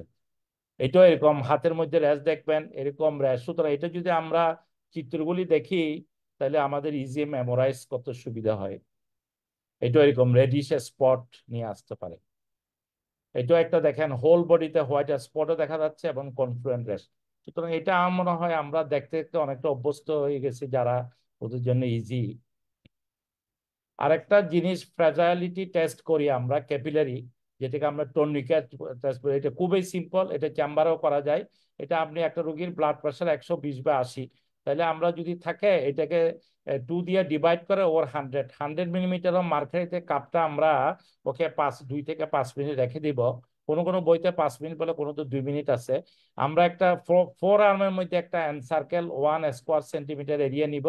ওখানে দেখবো যে ওখানে পিটিসিএল র্যাশ কয়টা ডেভেলপ করছে। যদি 10 হয় তাহলে এটা পজিটিভ, আর মোর দেন 20 হলে এটা কিন্তু একেবারে স্ট্রংলি পজিটিভ। তবে এটা এই র্যাশটা অ্যাবসেন্ট থাকতে পারে ডিউরিং ডেঙ্গু শক সিনড্রোম, এটাও আমাদের মনে রাখতে হবে।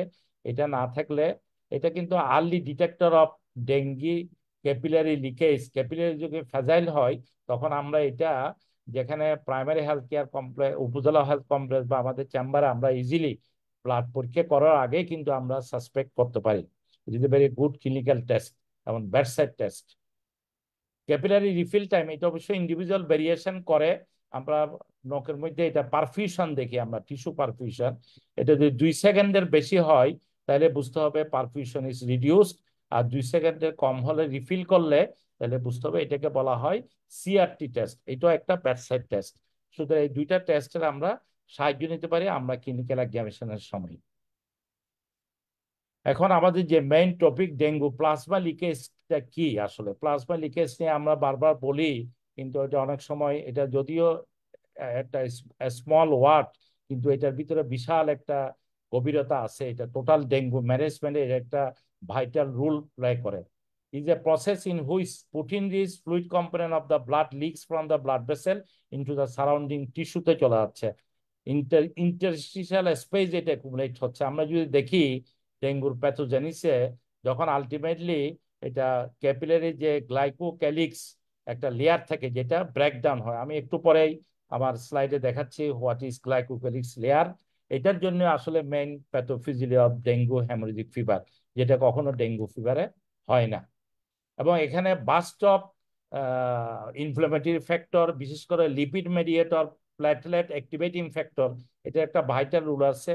ফসফোলিপিজ, ফসফোলাইপেজ এ, এবং লিকোট্রিনস, সাইটোকাইনস, এবং mast cell product, vascular endothelial growth factor, tryptase, enzymes, and সোয়ান অ্যান্টিজেন, ভাইরাস এন্ড অ্যান্টিবডি, এই ধরনের সব মেডিয়েটর সাইটোকাইনস গুলি মিলে এই প্লাজমা লিকেজ। কারণ প্ল্যাটেলেট অ্যাক্টিভেটন ফ্যাক্টর কেন আছে? কারণ আমরা অনেকে প্ল্যাটেলেট অ্যাক্টিভেটন ফ্যাক্টর ব্লকার দিয়ে চেষ্টা করি এই থ্রম্বোসাইটোপেনিয়াকে আমরা ট্রিট করার জন্য। এটা আমি পরে ডিসকাশনে দেখাবো। এটা একটা প্রুফ, হিস্টোলজিক্যালি প্রুফ করে দেখাইছে platelet activation factor is the important cause of vascular leakage. এখানে দেখেন ইমিউনোপ্রেসি হিস্টোলজিক্যালি দেখে রিসেপ্টর ব্লক করলে এখানে এই যে এরিয়াগুলি হাইলি প্রিডমিনেন্ট, যেখানে নর্মাল এন্ডোথেলিয়াল সেল এবং সিরাম ডেঙ্গুনিয়া এটা পজিটিভ পাওয়া গেছে। সুতরাং এটা একটা vital role in the management of pathogenesis of dengue haemorrhagic fever. আর আমরা যদি দেখি normally fluid distribution in our body, 2/3 in the intracellular space, 1/3 in the extracellular space, that is the interstitial space and the blood vessel. আর এখানে দেখেন এই যে গ্লাইকোক্যালিস একটা dark band আছে, এই ডার্ক ব্যান্ডে কিন্তু রিঅ্যাক্টিভ অক্সিজেন স্পিসিস এনজাইমস, যেগুলি আমরা বললাম মেডিয়েটর এবং প্রো ইনফ্লামেটরি সাইটোকাইনস গুলি মিলে এই গ্লাইকোক্যালিক্স এইটাকে ব্যারিয়ার থেকে ভেঙে ফেলে। ভেঙে ফেলার পর দেখেন এখানে আমাদের এই যে প্লাজমাটা লিকেজ করে ইন্টারস্টিশিয়াল স্পেসে জমা হয়ে যায়, যে কারণে আমাদের এই প্লাজমা আমরা রুগীর শকে চলে যাই বা কম্পেনসেটর ডিকম্পেনসেটর শকে চলে যেতে পারে। এটা আরেকটা দেখেন ডেঙ্গুতে কি হয়, ডেঙ্গুতে নর্মাল প্লাজমা 25%, এখানে ইন্টারস্টিশিয়াল 75%, কিন্তু যখন ডেঙ্গু পেশেন্টের 10% প্লাজমা, বাকিটা কিন্তু এখানে 90% ইন্টারস্টিশিয়াল ফ্লুইডে চলে গেছে, যেখানে 75% হওয়ার কথা ছিল, এখানে 90%। That is the basic thing of plasma leakage. তাহলে আমাদের একটু বুঝতে সুবিধা হয় what is happening inside the tissue. এই প্লাজমা লিকেজের আফটার ইফেক্ট কি? ইফেক্ট হচ্ছে একদিকে হাইপোটেনশন, একদিকে effusion in the potential spaces, effusion ascites করে রেসপিরেটরি স্ট্রেস, অন্যদিকে ইন্টেস্টিনাল এবং ইউটেরাল মিউকোসাল ইস্কেমিয়া হয়ে জিআই ব্লিডিং হচ্ছে, আরেকদিকে হাইপোটেনশনের জন্য পুয়ার অর্গান পারফিউশন হয়ে লিভার সেল ইস্কেমিক হয়ে লিভার ফেলিউর হচ্ছে, এনকাফালোপ্যাথি ডেভেলপ করতেছে, এবং পুয়ার রেনাল পারফিউশন হয়ে একে হচ্ছে, আর লোয়ারিং অফ হাইপোটেনশন হয়ে শকে চলে যাচ্ছে, cerebral hypoxia আছে। So all these pathophysiological changes, main key initiator is the plasma leakage. সুতরাং প্লাজমা লিকেজটা আমাদের ভালোভাবে বুঝে গেলে you can easily explain all the consequences of dengue hemorrhagic fever. তাহলে সিগনিফিকেন্স কি হলো? It is the one of the important issue between differentiating and the dengue and dengue haemorrhagic fever. এটা দিয়ে আমরা পার্থক্য করতে পারবো। আর responsible for dengue shock syndrome and death, আমার তো বিষয় হলো ডেঙ্গুর মৃত্যুকে প্রিভেন্ট করা।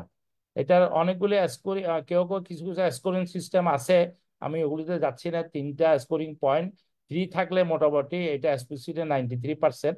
এগুলি ওয়াইডলি অ্যাকসেপ্টেড না, কিন্তু কোনো কোনো জার্নালে এগুলি দেখিয়েছে প্ল্যাটেলেট কাউন্ট, এসটিএলটি, এগুলি দিয়ে এবং ডেঙ্গুর বিএমআই, পেশেন্টের বিএমআই সহ একটা স্কোরিং সিস্টেম করছে, এটা অনেকে ইউজ করে। আর আমাদের বডি যে লিকেজ হয় শুধু আমরা ইফিউশন, নন কার্ডিও পালমোনারি ইআরডিএসও ডেভেলপ করে, এক্সট্রিমিটি সোয়েলেন হইতে পারে, গ্যাস্ট্রিক ইন্টেস্টাইনাল ইডিমা, যেটার কারণে আমাদের দেখা যায় অ্যাসাইটিস সহ আমাদের এখানে অ্যাকুইট অ্যাবডোমেন হয়, মাসেল ইডিমা হয়ে র্যাপডোমাইলোসিস হয়ে আমাদের দেখা যায় অ্যাসিডিটি এই জন্য বেশি বেড়ে যায়, এবং প্রোটিন রিলিজ যে ফ্লুইডটা বের হয়ে যাচ্ছে ভলিউম রিসাসিটেশন করছে, এটা আবার আমরা ব্যাক করতে পারি হাইপোটেনশন হচ্ছে, কিডনি ইনজুরি। সুতরাং all this things clinical manifestation due to plasma leakage.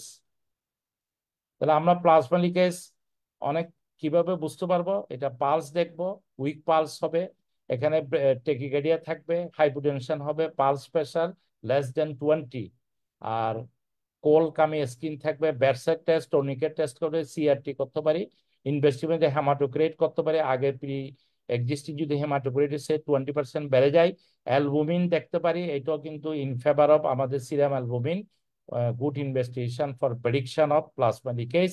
আর আলট্রাসোনোগ্রাফি আমাদের হাতেই আছে, এটা ব্যাটসের আলট্রাসোনোগ্রাফি করে ইজিলি অ্যাসাইটিস এবং প্লুরাল ইফিউশনকে আমরা ডিটেক্ট করতে পারি। মিনিমাম অ্যামাউন্ট রেডিওলজিক্যালি করতে অনেক বেশি ফ্লুইড লাগে, 300 ml, কিন্তু এটা আমরা 50 ml ফ্লুইড, 100 ml ফ্লুইড ইনটা আলট্রাসোনোগ্রাফিতে ডিটেক্ট করতে পারবো। আরেকটা ইস্যু যেটা আছে ডেঙ্গুর সাথে প্লেটলেট সম্পর্ক, এবং এটা নিয়ে আমাদের সব সময় একটা পেশেন্ট দুশ্চিন্তায় থাকে, প্লেটলেট কাউন্ট কমে গেছে, প্লেটলেট দেন, ব্লাড দেন, এটা নিয়ে একটা issue. What is the role of platelet count in dengue?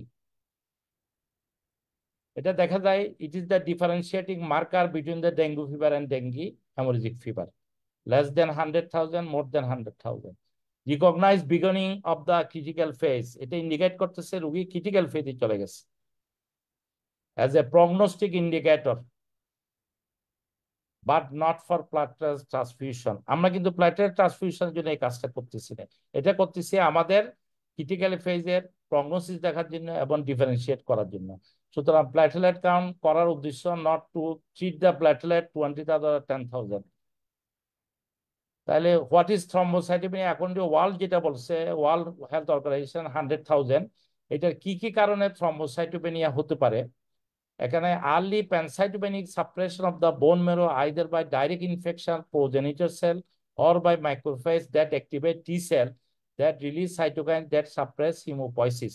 এটা ধারণা করা হয় it is one of the mechanism যেটা আমরা প্যাথোফিজিওলজির সময় ইমিউন সিস্টেমের সেলের মাধ্যমে দেখিয়েছি।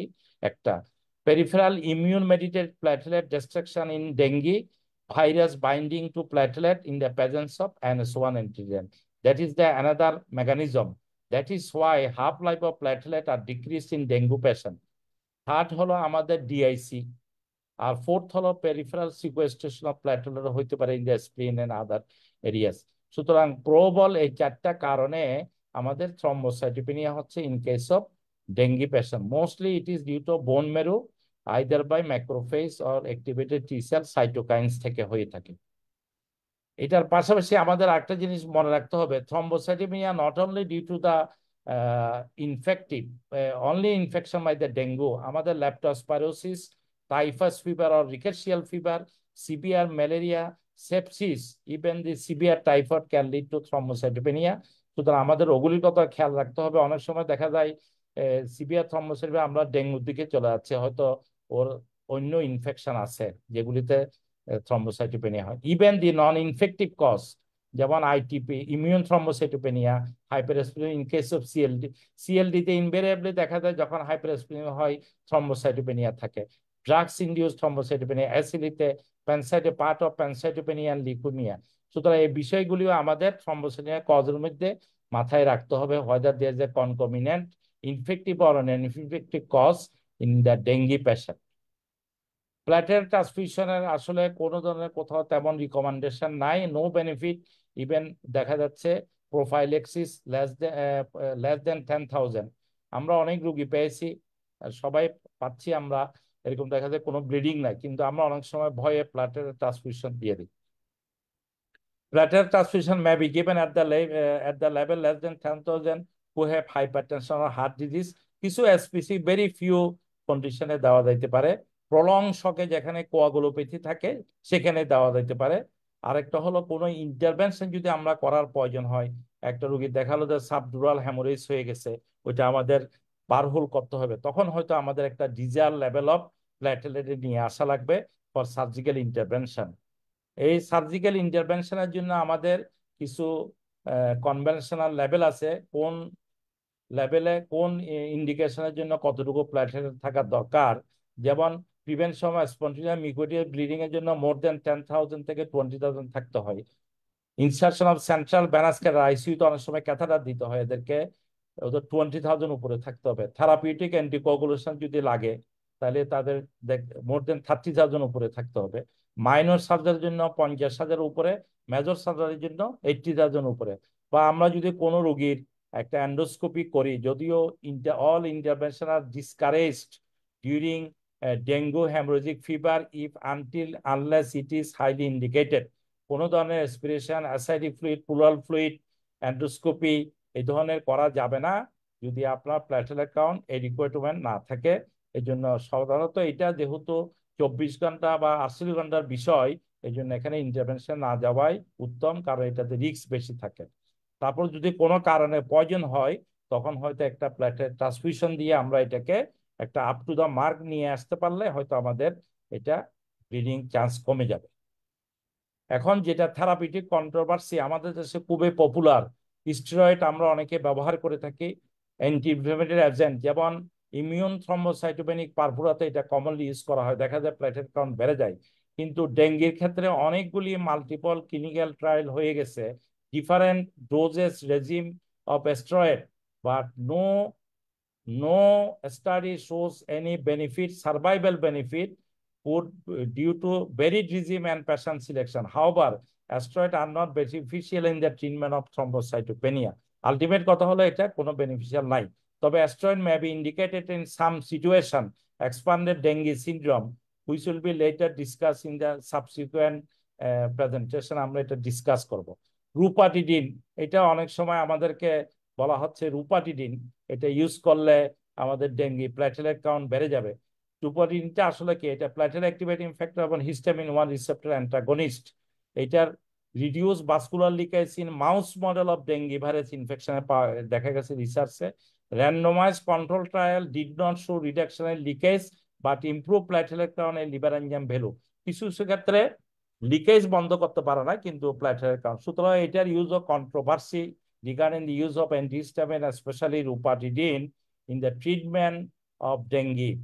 Papaya leaf extract, এটা আমাদের দেশে অনেকে খুব পপুলারলি ইউজ করতেছে। It is an antiviral and anti-inflammatory agent, reduce viral replication in vitro, reduce production of pro-inflammatory cytokines in vivo।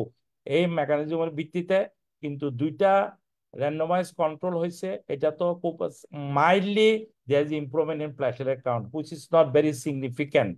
Last not the least, আমাদের দেশে একটা স্টাডি হয়েছিল ঢাকা ইউনিভার্সিটি, আমাদের অনেক ক্লিনিশিয়ান এবং doctor Sajib Chakraborty and his et al, department of biochemistry and molecular biology Dhaka ইউনিভার্সিটিতে, ওনারা একটা investigation of efficacy and safety of eltrombopag to correct thrombocytopenia in moderate to severe dengue patient phase two randomise control trial.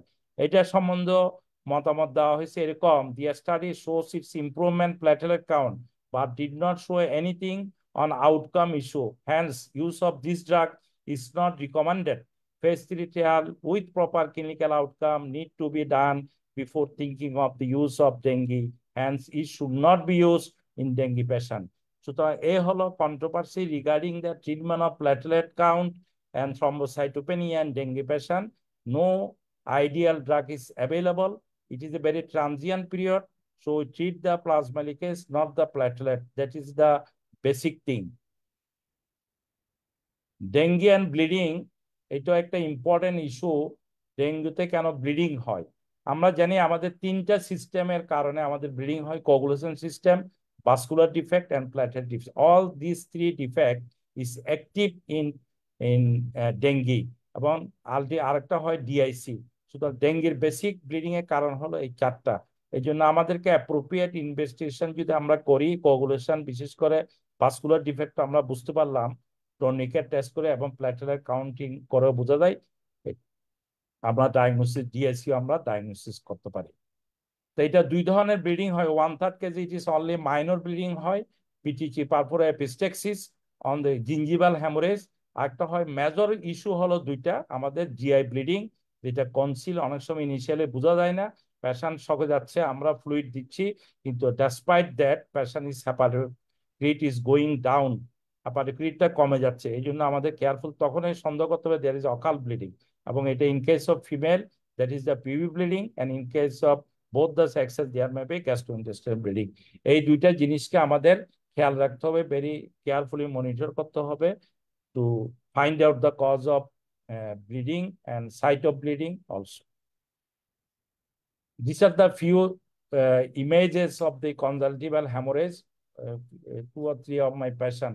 আরেকটা interesting জিনিস দেখা যায়, এই যে কনজালটিভাল injection, এটা আমরা প্রায় ইনিশিয়ালি 2000-এর দিকে যখন ডেঙ্গু রোগী দেখতাম, এই সাইনটা দেখলে আমরা অনেকটা সন্দেহ, তখন তো NS1 ছিল না, তখন আমরা এটাই দেখতাম কনজেক্টিভাল ইনজেকশন।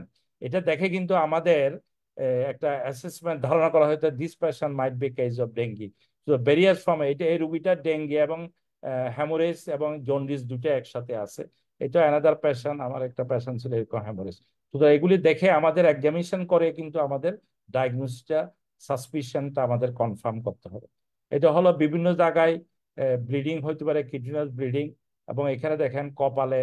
আমরা অনেক সময় ব্লাড ড্র করার সময় একটু কেয়ারলেস থাকলে কিন্তু প্রেশার না দিলে কিন্তু ওখানে বিশাল ইকামোসিস হেমাটোমা হয়ে যায়। এবং IM ইঞ্জেকশন দেওয়াটা খুবই রিস্কি। কোনো ধরনের IM ইঞ্জেকশন ডিসকারেজ করতে হবে, এবং সিস্টারকে স্ট্রিক্টলি নির্দেশ দিতে হবে ডেঙ্গুতে যাতে কোনো ধরনের IM ইঞ্জেকশন না দেয়, বিশাল হেমাটোমা হয়ে যাবে। This is the gum bleeding, epistaxis, and that is the GI bleeding. এই জন্য অনেক সময় রুগীরা শুয়ে থাকে, কাবার থেকে বোঝা যায় না, এই জন্য মধ্যে মধ্যে রুগীর দেখতে হবে যে পার একটা কোনো ব্লিডিং এর এভিডেন্স আছে কিনা। এবং ইভেন দি হিমাচুরিয়া হইতে পারে, হিমোগ্লোবিনিয়া হইতে পারে, এগুলি আমাদের দেখতে হবে। তাহলে site of risk of bleeding এর দেখে major bleeding is the from the GI tract and the PV bleeding. Internal bleeding may not be apparent many hours until the first black stool is passed. সুতরাং এটা আমাদের সতর্ক। কাদের bleeding হওয়ার সম্ভাবনা বেশি? যারা রিফ্র্যাক্টরি শকে আছে, যাদের হাইপোটেনসিভ শকে আছে, এবং সাথে রেনাল এবং লিভার ফেলিওর থাকে, যাদের NSAID খাওয়ার ইতিহাস আছে, যাদের pre existing peptic ulcer disease আছে, যারা অ্যান্টিকোগুলেন্ট থেরাপিতে ছিল অন্য কোনো কারণে, ভাস্কুলার ডিজিজ বা আমাদের PCI করা পেশেন্ট এই ধরনের ইয়েতে ছিল, অথবা কোনো ধরনের কার্ডিয়াক ভালভ রিপ্লেসমেন্ট ছিল, any form of trauma including intramuscular injection. তো হিমোলাইসিস ও হিমোলাইটিক কন্ডিশন যদি থাকে আগে থেকে প্রি এক্সিস্টিং, এগুলি তাদের রিস্ক হয়ে যাবে, এবং এদের কিন্তু blood transfusion is very important. এটা আমি আর ডিসক্রাইব করব না, এটা তো আমরা জানি। ইন্ডিকেশন অফ ব্লাড ট্রান্সফিউশন হলো ওভার ব্লিডিং, যখন 10% অথবা 6 to 8 ml অথবা more than 300 of blood loss হয়। Significant drop of haematocrit, less than 20% of previous record after fluid resubstitution দেওয়ার পরে কিন্তু এটা কমে যাচ্ছে। Hypotensive shock with low or normal haematocrit, persistent worsening of metabolic acidosis, refractory shock after 40 to 60 ml of fluid. Maximum fluid দেওয়ার পরে কিন্তু যাচ্ছে না। তো 5 to 10 ml আমরা দেখছি, এবং এটা before and after transfusion we must do the haematocrit, এটা রাইজ করতেছে কিন্তু এটা আমাদের দেখতে হবে। আর ডেঙ্গুর শক সম্বন্ধে আমরা জানি এটা কনভেনশনাল যেরকম শক হয়, যেগুলো আমরা সাইন সিনড্রোম পাই, cold, clammy, extremity, dizziness, drowsiness, restless, tachypnoea, tachycardia, weak pulse. কিন্তু ডেঙ্গিতে আর narrow pulse pressure, it is the one of the important, pulse pressure less than 20। এবং এটা কেন ইনক্রিজ ডায়াস্টোলিক প্রেশার হয়ে যায়? Due to peripheral resistance, increase peripheral resistance হয়ে যায়, এই জন্য ডায়াস্টোলিক প্রেশারটা বেড়ে যায়, সিস্টোলিক প্রেশার ঠিকই থাকে, কমে যায়। তখন দুইটার মাঝখানে যে পালস প্রেশার এটা খুবই কম হয়। হাইপোটেনশন বাই এইজ, এটা এইজ দিয়ে আমাদের ডিটারমিনেশন করতে হবে একটা বাচ্চা ছেলের কত এইজ এর মধ্যে কত প্রেশার থাকতে হয়, 4 বছরের, 10 বছরের অ্যাডাল্টের, এগুলো আমরা ভেরিয়েশন দেখাবো। ডেঙ্গুতে কেন শক হচ্ছে? একটা হলো মেজর কজ হলো ভলিউম রিপ্লেসমেন্ট। আমরা ভলিউম যদি আমরা রিপ্লেস হয়, এটা এক্সট্রাভেশনের জন্য হচ্ছে, এবং some extent due to bleeding. আর হয় multi organ failure, liver failure, kidney failure, এগুলির কারণে সেপসিস, সেকেন্ডারি ইনফেকশন যদি হয়ে যায়, এবং যেগুলি কোমরবিড কন্ডিশন, ডায়াবেটিস, হাইপারটেনশন বা আদার কিডনি ডিজিজ, লিভার ডিজিজ থাকে। কার্ডিওজেনিকে কোনো কোনো সময় হতে পারে যদি মাইকার্ডিয়াল ইনভলভমেন্ট হয়, as a expanded dengue syndrome of cardiac involvement। আর এই শকটা ইন্ট্রাভাস্কুলার বলে কিভাবে শক করে? একটা হলো প্লাজমা লিকেজ করে শক করে, একটা হলো ব্লিডিং করে শক করে। অনেক সময় প্লাজমা লিকেজ এবং ব্লিডিং দুইটা কম্বাইন্ড সিভিয়ার শকে পরিণত করে। সুতরাং ওই দুইটা যদি একসাথে থাকে, আমরা শুধু এককভাবে ফ্লুইড দিলে কিন্তু এটা কারেকশন করতে পারবো না। এই জন্য ব্লিডিং এর কথাটা আমাদের মাথায় রাখতে হবে। তাছাড়া আমাদের রোগী এক্সেসিভ ভমিটিং হয়, অনেক সময় ডায়রিয়া হয়, সেটা হলো হাইপোভলিমিয়ার একটা কারণ। শুধু এই 4-5টা কারণ আমাদের মনে রাখতে হবে হোয়াই শক ইন ডেঙ্গি। ওই একই কথাগুলো আবার বলা হয়েছে, সেপটিক শকের চান্স কম, আমরা বেশিরভাগ হলো dengue shock due to hypovolaemia. আরেকটা বিষয় বলা হয়, বিভিন্ন স্টাডিতে উঠে আসছে, যদি কারো 10 ঘন্টা পর্যন্ত শকে থাকে, আনট্রিটেড থাকে, যেমন হসপিটালে রুগী ভর্তি হওয়ার পর পর দেখা যায় অনেক রুগী 1 ঘন্টা 2 ঘন্টার পরে মারা গেছে, একদিনের মধ্যে মারা গেছে, এগুলো হলো প্রলং শকের রুগী, যারা এটা মৃত্যু অনিবার্য বলা হয়। 10 hour untreated shock, survival is impossible or most not possible. আর 4 আওয়ার আনট্রিটেড যদি থাকে, যদি লিভার ফেলিওর দেখে, দেখা যায় এদের 50% সার্ভাইভাল থাকে। আর যদি লিভার কিডনি ফেলিওর যদি কম্বাইন থাকে, তাদের 10% সার্ভাইভাল রেট।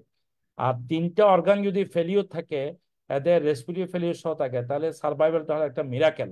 সুতরাং আমাদের ডিউরেশন অফ শক একটা ভেরি ইম্পর্টেন্ট ইস্যু। কতক্ষণ রুগী শকে ছিল বা কতক্ষণ থেকে, হিস্ট্রি থেকে আমাদের ফাইন্ড আউট করতে হবে, এবং কোন কোন অর্গান ইনভলভমেন্ট এগুলি আমাদের দেখতে হবে, multi organ, single organ, double organ, এগুলি দেখে ডিউরেশন দেখে আমাদের আউটকামটা আমরা বুঝতে পারবো। Otherwise impossible to survive the patient. Type of shock, এটা কম্পেনসেটেড এবং প্রোফান হাইপোটেনসিভ শক, যেটা বলা হয় ডিকম্পেনসেটেড।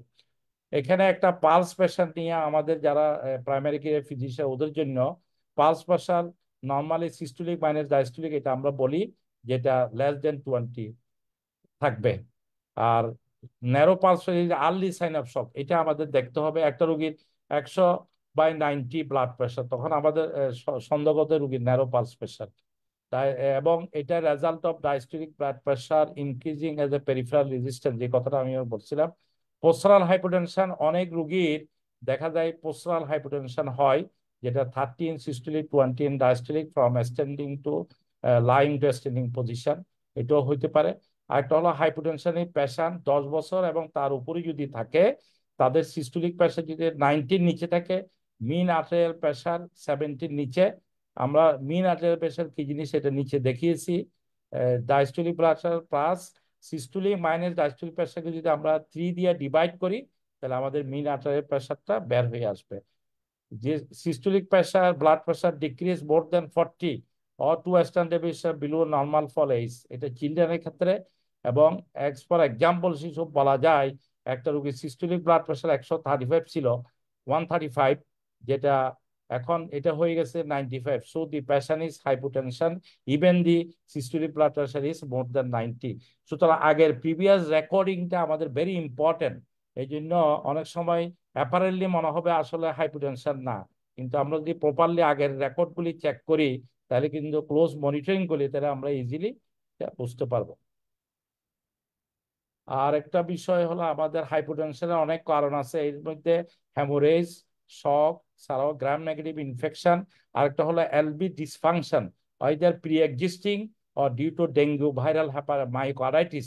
আমরা দেখছি শক কিছুতে ভালো হচ্ছে না, এটার কথা আমাদের ইকো করে বা কার্ডিয়াক ইনভলভমেন্ট আছে কিনা প্রপাই করে দেখতে হবে, এগুলি করে দেখে বোঝা যাবে যে এটা। আরেকটা হয় হাইপোঅ্যাড্রিনালিজমও হইতে পারে, অ্যাড্রেনাল হ্যামারেজ ভেরি রিয়ারলি। এই সমস্ত কারণে আমাদের রোগীর হাইপোটেনশন, অনেক সময় হাইপোটেনশন কিছুতে কারেক্ট করা যাচ্ছে না, তখন এই ধরনের চিন্তাগুলি আসতে হবে।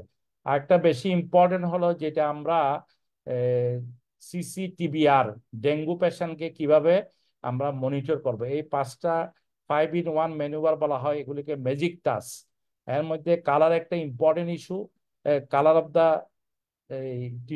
সারফেস অ্যান্ড হ্যান্ড বা দেখি ফেস। আর ক্যাপিলারি রিফিল যে টেস্ট, যেটা আমরা বললাম, temperature, pulse volume and pulse rate, low volume pulse, pulse tachycardia or bradycardia, temperature, এগুলি দেখে আমরা, এগুলিকে বলা হয় সিসিটিবিআর। এই জিনিসটা আমাদের একটু জানা থাকলে পেশেন্টকে মনিটর করা খুব ইজি হয়ে যায়। তবে এগুলির এক্সেপশনও আছে, অনেক সময় pulse pressure may not be narrow, sometime shock may not be reverse in 48 hours. এটাও আমাদের মনে রাখতে হবে, এগুলির সবগুলির ব্যতিক্রম আছে, এটা থাকতে পারে। তাহলে আমাদের হিমোডাইনিক অ্যাসেসমেন্ট ইন ক্লিনিক্যাল প্যারামিটারের মধ্যে আমরা কনসাসনেস লেভেল দেখে অর্গান পারফিউশন, ব্রেইনেরটা দেখি, আর ক্যাপিলারি রিফিল, এক্সট্রিমিটি, কোল কামি, এগুলি দেখে আমরা বুঝতে পারি আমরা পেরিফেরাল পারফিউশনটা ভালো আছে কিনা। আর heart rate, pulse pressure, blood pressure দেখে বুঝতে পারি কার্ডিয়াক আউটপুট ভালো আছে কিনা। সুতরাং এগুলি অ্যাসেস করার জন্য এই পয়েন্টগুলি আমাদের জানা দরকার, প্যারামিটারগুলি করা দরকার। রেসপিরেটরি রেটটা আমাদের দেখতে হবে, টিস্যু হাইপোক্সিয়া আছে কিনা, এবং ইউরিন আউটপুটটা ভেরি ভেরি ইম্পর্টেন্ট শকের জন্য, যেটা অর্গান বা কিডনি ইনভলভমেন্ট আছে কিনা। এই প্যারামিটারগুলি আমাদের সবসময় ক্লিনিক্যাল এক্সামিনের সময় দেখতে হবে। আর কম্পেনসেটেড শকে যদি দেখেন, কনসাসনেস ক্লিয়ার অ্যান্ড লুসিড, আর নর্মাল ব্রেন ফাংশন থাকবে, রোগীর কোনো অ্যানগালজি থাকবে না, সিআরটি বেশি থাকবে, প্রলং এবং কোল কামি স্কিন থাকবে, কিন্তু রিডিউস পেরিফেরাল পালপুলেশন হয়, এবং টেকিকার্ডিয়া থাকে, systolic blood pressure normal, rising diastolic blood pressure, that is Y narrow pulse pressure. এই জন্য রিডিউস কার্ডিক আউটপুট হয়, এবং পোস্টারাল হাইপোটেনশনও থাকতে পারে। অনেক রুগী আসে হঠাৎ করে মাথা ঘুরে পড়ে গেছে, তখন আমাদের সন্দেহ করতে হবে যে এটা পোস্টারাল হাইপোটেনশন হয়েছে কিনা ডেঙ্গুর কারণে। হোয়াইট টেকিকার্ডিয়া থাকে, টেকিপনিয়া থাকে, রোগীর টিস্যু অ্যাসিডোসিস হয়, রেসপিরেটরি রেট, আর একটা হলো ইউরিন আউটপুট কমে গেলে আমাদের অলিগুরিয়া পাওয়া যায়। সুতরাং এই প্যারামিটারগুলো যদি থাকে তাহলে আমরা এটাকে কম্পেনসেটেড শক বলতে পারি। আর ডিকম্পেনসেটেড এর আরো সিভিয়ারিটি হবে, আমাদের যেগুলি কোলকামি স্কিন এগুলি থাকবে, প্লাস হাইপোটেনশন অথবা আনরেকর্ডেবল বিপি। ওখানে বলছিলাম আমরা সিস্টোলি ডায়াস্টোলি দেখা যাচ্ছে, কিন্তু এখানে কোনো ধরনের আর রেকর্ডেবল নাও হইতে পারে। আরো সিভিয়ার ন্যারো পালস প্রেশার হয়, এবং অ্যাসিডোসিস হয়ে যায় পেশেন্টদের, তখন পুশমাল ব্রিদিং হয়, অ্যাসিডোটিক ব্রিদিং হয়, অলিগুরিয়া বা অ্যানুরিয়া হতে পারে। এটা হলো আসলে ডিকম্পেনসেটেড শক অর হাইপোটেনসিভ শক। এই দুইটা শক আমাদের এক্সিস্টিং থাকে ডেঙ্গু পেশেন্টদের ক্ষেত্রে, এই জন্য আমাদের এগুলি অ্যাসেস করতে হবে। এটা হলো একটা এক্সাম্পল, একটা 4 বছরের বাচ্চা কিভাবে আমরা করবো। এটা পেডিয়াট্রিক্সে, এটা মনে হয় এটা দরকার নাই। তাহলে ডেঙ্গু কম্পেনসেশন আর ডিকম্পেনসেশন এটা তো আমরা অলরেডি ডেসক্রাইব করে ফেলছি, হাউ টু ডিফারেন্সিয়েট ইট। এখন আসি আমরা ল্যাবরেটরি ডায়াগনোসিস অফ ডেঙ্গু, এটা আমরা কিভাবে করতে স্যার পারি। আজকে কি এটুকুই রাখবেন স্যার? এটাও থাকতে Hey, পারে একটা Hassan, অর্ডিনেটরি চাই। Hassan, I draw your attention. G sir. আমি বলছি যে uh, obviously these are all very important. You have talked 1 hour 20 minutes. তাহলে স্যার আজকে এখানে রাখি। What I am observing জি। যে আমাদের না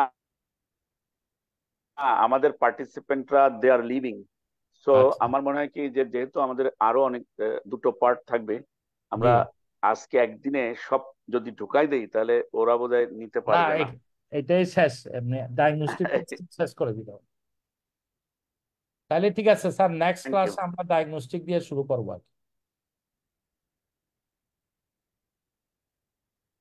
doctor Ehsan. Sir thank you very much. Sir আসলে প্রত্যেকটা স্লাইডেই অসম্ভব ইম্পর্টেন্ট ছিল। আমি আমাদের শুধু চেয়ারপারসন এবং স্পিকার ছাড়া বাকিদের একটু ক্যামেরাগুলো অফ করে রাখতে বলতেছি। শুধু চেয়ারপারসন এবং স্পিকার, আর বাকিরা একটু যদি আপনাদের ক্যামেরাগুলো অফ করেন। Sir thank you very much. আমি আসলে কোশ্চেন নেওয়ার আগে যে আপনার স্যার যে অসাধারণ লেকচার, আমি এইটার উপর আমি একটু প্রফেসর কাজী তারিকুল ইসলাম স্যার একটু ভিউজ শুনতে চাচ্ছি, তারপরে স্যার আমরা কিছু কোশ্চেন আজকে নিব। প্রফেসর কাজী তারিকুল ইসলাম। আর এর আগে আমি একটু বলে রাখি স্যার, আমরা প্রথমেই যেহেতু বলছিলাম যে আমাদের দেশ এখন একটু ক্রাইসিসে আছে, তো আমরা একটা ফর্ম দিয়ে রাখছি যেখানে হবে কি আপনারা মানে এই ক্রাইসিসের সময় যে ফ্লাড ভিকটিমদের আপনারা যেভাবে হেল্প করতে চান, আমাদের একটা ফর্ম দেওয়া আছে। আসলে আমরা ফাইন্যান্সিয়াল ইস্যুর যে আমরা যেটা চাই, আপনারা যদি ফিজিক্যালি পার্টিসিপেট করতে চান, আপনারা যদি মেডিসিন, শুকনো খাবার বা স্যালাইন এভাবে পার্টিসিপেট করতে চান, আপনারা ফর্মটার মধ্যে আপনারা একটু লিখে রাখেন। এখন ফর্মটা দেওয়া হয়েছে, আপনারা কিভাবে পার্টিসিপেট করতে চান। আমরা আসলে ফাইন্যান্সিয়াল টাকা পয়সা কালেকশন করে ডিস্ট্রিবিউট করাটা আমাদের জন্য আসলে ডিফিকাল্ট, কারণ আমাদের এইভাবে সবখানে মানুষজন নাই। তো আমরা চাবো যে আপনারা অ্যাক্টিভলি পার্টিসিপেট করেন। আপনারা যদি ওষুধ দিয়ে পারেন বা বিশুদ্ধ খাবার পানি, খাবার পানির ট্যাবলেট বা শুকনা খাবার, যেভাবে যে পারেন একটু ফর্মটা পূরণ করলে আমরা খুশি হবো। Now over to professor Kazi Tariqul Islam sir. Thank you very much. No doubt the presentation was very excellent. এমনি একটা নর্মস আছে, কথা আছে যে স্টুডেন্ট বা লিসনারদেরকে ধরে রাখার জন্য একটা নির্দিষ্ট সময় আছে, এরপরে ওই কনসেন্ট্রেশন লস হয়ে যায়। তো পরের দিকে খুবই গুরুত্বপূর্ণ কথা ছিল, সেজন্য প্রথম দিকে যদি আরেকটু আমাদের স্লাইড গুলো কম হতো, তাহলে আমরা 1 ঘন্টার মধ্যে দেখা যেত যে আজকে অনেক সুন্দর চমৎকার হয়েছে। ইভেন দেন যেহেতু এর আরো পার্ট থাকবে, হয়তো কিছু কিছু জিনিস আবার সামনে আসবে। আমি গত সপ্তাহে জন হপকিন্স ইউনিভার্সিটিতে ডেঙ্গু প্রিভেনশন এবং বাংলাদেশের 2023 একটা কনসেপ্ট পেপার আমাদের কাছে শুনতে চাচ্ছিল। অ্যাকচুয়ালি যে John Hopkins was suppose to come to Bangla, তো সব কিছুই professor M A Hasan covered, যে 22 বছরে যত না মৃত্যু হয়েছে, 22 বছরে যত না আক্রান্ত হয়েছে, গত বছরে তার সেই সব রেকর্ড এক বছরই ভেঙেছে, যেটা উনি অলরেডি বলেছেন। এবং চেঞ্জিং প্যাটার্নের মধ্যে চমৎকার করে যেগুলো বলেছেন সেগুলো রিপিট করার দরকার নেই, কেননা একটা জিনিস মনে রাখতে হবে, ডেঙ্গু মাইক্রো অর্গানিজম হলেও প্রতিটি প্রাণীকে maybe Almighty has given the sense যে আত্মরক্ষা, সেই জন্য ডেঙ্গু ভাইরাসও তার নিজস্ব বিহেভিয়ার চেঞ্জ করেছে। যে কারণে আজ থেকে যদি আমি 10 বছর আগে কোনো টেলিভিশন টকে বলে থাকি যে ডেঙ্গু মানেই হচ্ছে সিভিয়ার লো ব্যাক পেইন, মাইলজিয়া, শ্যাডল, যদি আমি আবার বা প্রফেসর হাসান যদি কোথাও বক্তৃতা দেন, উনি কিন্তু বলবেন যে rash is not that much important, এখন উনি বলবেন, কিন্তু তখন আমরা বলতাম র্যাশ আসবে। এই যে চেঞ্জ, এই চেঞ্জ কিন্তু চেঞ্জিং প্যাটার্ন পাবলিকেশন আছে, আপনারা ওয়েবসাইটে গিয়ে দেখতে পারেন, মানে অনেকেরই আছে, আমারও আছে। আমাদের যে চেঞ্জিং প্যাটার্ন গুলো হয়েছে আমাদের দেশে, আমাদের অবজারভেশন গুলো আমরা সময় সময় তুলে ধরার চেষ্টা করেছি। এই যে ডায়রিয়া, আগে কোনোদিন ডায়রিয়া ডেঙ্গুতে আমরা জীবনও চিন্তাই করিনি, কোথাও বলিও নি কোনোদিন। ফ্যারেঞ্জিয়াল কনজেশন, রেসপিরেটরি ট্র্যাক্ট ইনফেকশন, এগুলো একদম নতুন। হাসান চমৎকার করে বলেছেন। আমি শুধু একটা কথা বলবো, ক্লাইমেট চেঞ্জ যদি শুরুর দিকে একটা স্লাইড থাকতো যে ক্লাইমেট চেঞ্জে মানে 2 ডিগ্রি টেম্পারেচার বাড়লে ওর maturity time from larva pupa to adult, এটা গ্রসলি টাইম কমে আসে 2 সপ্তাহ থেকে 1 সপ্তাহের মধ্যে। সো অ্যাডাল্ট মসকিটো কিন্তু তখন একদম তাড়াতাড়ি তৈরি হয়ে যায়। এই ক্লাইমেট চেঞ্জটা আমি জানি অনেকেই জানেন, এল নিনো, এবং এল নিনোর ইফেক্টে আমাদের এই অঞ্চল এবং ওই সাউথ আমেরিকার কিছু অঞ্চল, এই প্যাসিফিকের এই পুরো এলাকাটায় বিশাল একটা ইফেক্ট পড়ছে। শুধু একটা কথা বলবো যে জ্বর যখন বেশি, রোগী তখন প্যানিক, ডাক্তার তখন কুল, কেন ডাক্তার জানে যে জ্বর আছে মানে পেশেন্ট ইজ সেফ নাও।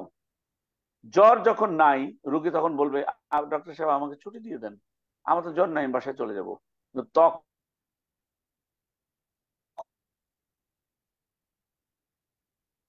তখনই ক্রিটিক্যাল ফেজ শুরু।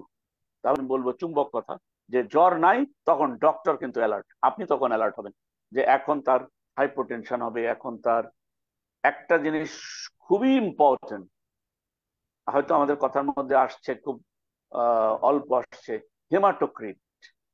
হেমাটোক্রিট ফল মানেই প্লাজমা লিকেজ হচ্ছে। যত না ইম্পর্টেন্ট প্লেটলেট কাউন্ট, তার চেয়ে 10 গুণ ইম্পর্টেন্ট হচ্ছে হেমাটোক্রিট। এবং আমি একটা কথা বলবো যে প্রত্যেকটা স্লাইডে অসম্ভব ইনফরমেশন ছিল। আমি মাঝখানে হাসান, অবশ্যই আমি জানি যে কিছু মনে করবে না, যেহেতু আরো 2টো লেকচার আছে।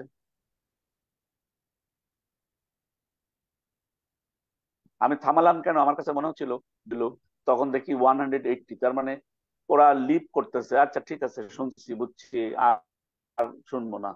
তো এই জন্য আমরা এই জায়গায় থেমেছি। আমি তার জন্য সরি হচ্ছি যে আমরা যে থামলাম, কিন্তু আমরা পরবর্তী যে সেশন হবে সেখানে আবার একটু রিক্যাপিচুলেশন করে দেন we will go forward. Okay Hasan, please don't mind. হ্যাঁ স্যার, কোনো অসুবিধা নেই। থ্যাংক ইউ ভেরি মাচ আর স্যার। আসলে আমি স্যার আজকে আসলে দেশের যে কন্ডিশন, বেডসাইডের কিন্তু এফসিপিএস পরীক্ষাতেও এই টর্নিকেট টেস্ট নিয়ে বিভিন্ন জিনিস আসে।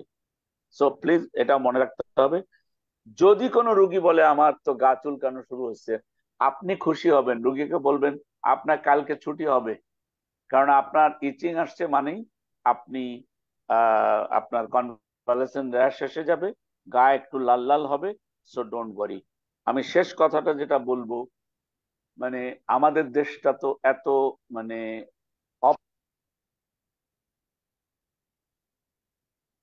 অপকম্মের দেশ। এই পাপায়া কোয়ালিফাইড ডক্টরদের প্রেসক্রিপশন আমি দেখেছি। আমি জানি যে এখানে ম্যাক্সিমাম জুনিয়র ডক্টররা আছেন। প্লিজ আপনারা এই পেঁপের বিচি খাওয়ানো, এলট্রম্বোপাইক দেওয়া, এই কাজগুলো করে পেশেন্টের পয়সা নষ্ট না করবেন না।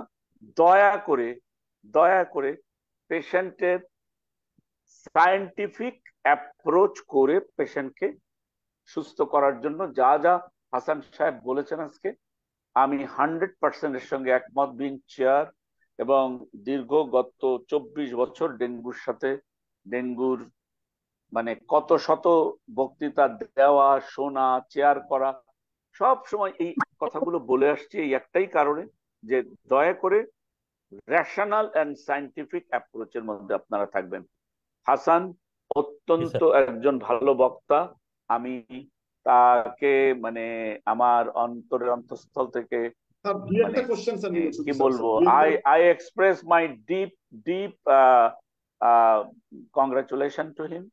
এবং আমরা পরবর্তীতে যেগুলো শুনবো সেগুলো আরো স্পেসিফিক হলে, আরো স্পেসিফিক যখন হবে তখন আমার মনে হয় ওরা ক্যাচ করতেও সুবিধা হবে। আমি এখানেই থামছি। কোশ্চেন আমার মনে হয় বেশি নেওয়ার দরকার হবে না, কারণ হচ্ছে হ্যাঁ ব্যাস ব্যাস ঠিক আছে, থ্যাংক ইউ, আমি এখানে শেষ করছি।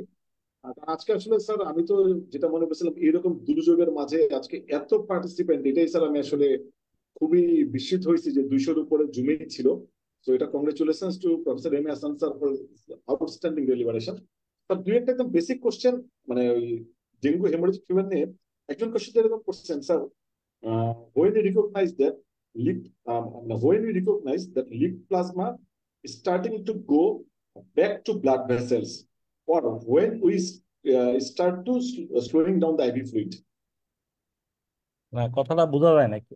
কথাটা হচ্ছে স্যার এরকম যে আমরা কখন বুঝবো যে লিক প্লাজমাটা going back to blood vessels, মানে ও কখন ব্লাড ভেসেলস এ চলে যাচ্ছে, আর আমরা আইভি ফ্লুইডটা কখন আমরা কমায় ফেলবো স্যার? কারণ এখানে আইভি ফ্লুইড নিয়ে স্যার অনেক আসলে অনেক কনফিউশন হয়ে যায় স্যার। আমরা ওই জন্য এখনো আমরা ওগুলি আসলে বলি না। তারপর আমি বলি এটা যখন 48 আওয়ার্স পরে যখন দেখা যায় রুগীর এই যে সবকিছু আবার শক রিকভার হয়ে গেছে, রুগীর ওয়েলবিং ভালো, পেশেন্টের হেমাটোক্রিট নর্মাল হয়ে গেছে, তখনই আমরা রুগীর রিকভারি ফেজ, তখনই কিন্তু আমরা স্টপ করে দেব ফ্লুইড। কারণ যখন ওই সময় যদি আমরা ফ্লুইডটা কন্টিনিউ করি, দেখা যায় রুগীর পালমোনারি ইডিমা হয়ে যায়, আগের ফ্লুইডটা ব্যাক করে এক্সট্রা ফ্লুইড যোগ হয়, দুইটা মিলে রুগীর অ্যাকুইট পালমোনারি ইডিমা করে। এবং it is one of the important cause of death in dengue. দেখা যায় রুগী ভালো হওয়ার সময় রুগীটা মারা গেছে, এরকম অনেক ইনসিডেন্টস হয়ে গেছে। এই জন্য আমি কোশ্চেনটা করলাম, যদি আই এগ্রি, ফুললি এগ্রি। না স্যার, এই জন্য কোশ্চেনটা করলাম স্যার। হ্যাঁ স্যার প্লিজ, তারিক স্যার। না না, আমি হাসানের সঙ্গে এগ্রি করছি যে আমরা যেগুলা ওই ভার্বাল অটোপসি করেছি ডেথ গুলাকে, অনেক আমরা 23 সালে তো করেছি, 22 সালে করেছি, সেখানে দেখছি ম্যাক্সিমাম ম্যাক্সিমাম বলবো, আমি কোনো ফিগার বলছি না, এই ভার্বাল অটোপসিতে সবচেয়ে মৃত্যুর কারণ বেশি দেখেছি যে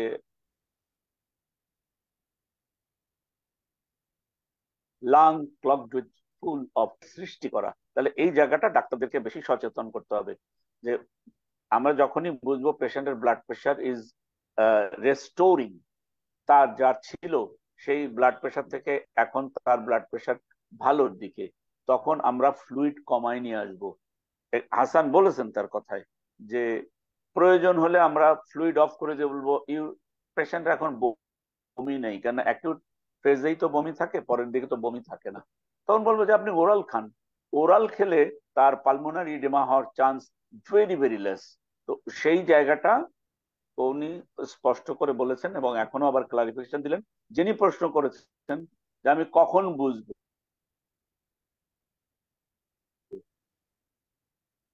আপনি বুঝবেন তার ব্লাড প্রেশার পেশেন্টের ভলিউম চমৎকার, ন্যারো পালস প্রেশার এখন মোটামুটি 40 ডিফারেন্স আছে সিস্টোল ডায়াস্টোলের মধ্যে।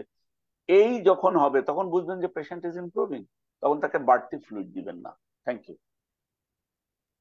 ওকে স্যার, আজকে last question sir. If patient has ascites, pleural effusion and hematocrit decreased, will it be a case of dengue hemorrhagic fever? Fluid যদি থাকে তাহলে যদি এক্সক্লুশন অফ আদার ডিজিজ, তাহলে আপাতত অবশ্যই এটা ডেঙ্গু ফিব্রাইল স্ট্যাটাস ছিল এরকম একটা রোগীর কিছু কয়েকদিন পরে অ্যাসাইটিস এবং ইফিউশন হয়ে গেল, তখন আমাদের তো ডেঙ্গু হ্যামোরেজিক ফিভার ধরে নিতে হবে।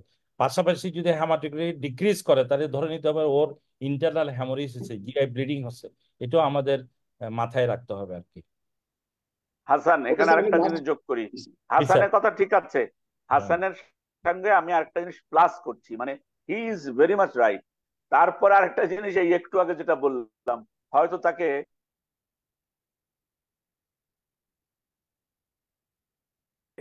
ফ্লুইড দিয়ে ভাসিয়ে দিয়েছে, সেজন্য হিটটা অত্যন্ত জরুরি। হেমাটোক্রিট যদি কেউ খেয়াল করে তাহলে সে ডেঙ্গু ম্যানেজমেন্টে কখনো ভুল করবে না। সো একটা হচ্ছে আমরা ধরে নেই যে তার কি ইন্টারনাল হেমোরেজ হচ্ছে, এটা যেমন সত্য, তেমন আমি ওভার ফ্লুইড তাকে দিয়ে ফেলেছি যার জন্য তার হেমাটোক্রিটটা নেমে আসছে, এটাও আমার মাথার মধ্যে রাখতে হবে। সেজন্য আমরা দুটোই কথাই মাথার মধ্যে রাখবো। Okay sir, thank you very much. আমি স্যার লাস্ট কোশ্চেন এবং আপনার কনক্লুশন রিমার্ক একসাথে নিব। হাসান স্যার কিন্তু প্লেটিলেট এবং স্টেরয়েডের ব্যাপারে খুব ভালো মেসেজ দিয়েছেন, এবং আপনি স্যার মানে এই ব্যাপারে একটু কথা বলে আজকের সেশনটা কনক্লুড করবেন। Thank you very much. আর আমাদের ফর্ম যেটা দেওয়া আছে, আমরা ফ্লাড ভিক্টিমদের সাথে কিভাবে আমরা কাজ করবো এই ব্যাপারে যদি আপনারা ইন্টারেস্টেড থাকেন, আপনারা অবশ্যই ফর্মটা পূরণ করবেন। Over to professor Kazi Tariqul Islam sir to conclude the session and to give his opinion about platelet and steroid. Okay, thank you. আজকে খুবই চমৎকার একটা সেশনে আমি থাকতে পেরে আমি খুবই মানে নিজেকে মানে খুব প্রাউড ফিল করছি যে চমৎকার বক্তৃতা শুনেছি, এবং এই যতবার শুনি ততবারই তো মনে হয় যে এই জায়গাগুলো স্টুডেন্টদেরকে আরো বলি, আরো শুনুক ওরা। মানে এটা তো একটা কন্টিনিউয়াস প্রসেস, এর কোনো শেষ নাই। We are very much thankful to Professor M.A. Hassan. He is a very, very outstanding orator and very composed and very confident about his lecture. উনি যা বলছেন সে ব্যাপারে উনি একদম জেনে শুনে চমৎকার করে বলেন। So I appreciate. আর যে দুটো বিষয় আমাকে বলতে বলা হচ্ছে, যে লাস্ট কনক্লুশন হিসেবে যে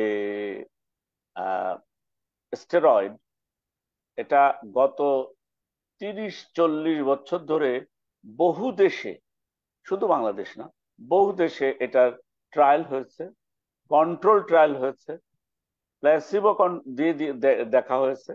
দেয়ার is no significant statistical value about the steroid except what Hasan told, যখন পেশেন্ট একদম শক সিন্ড্রোমে থাকে বা আদার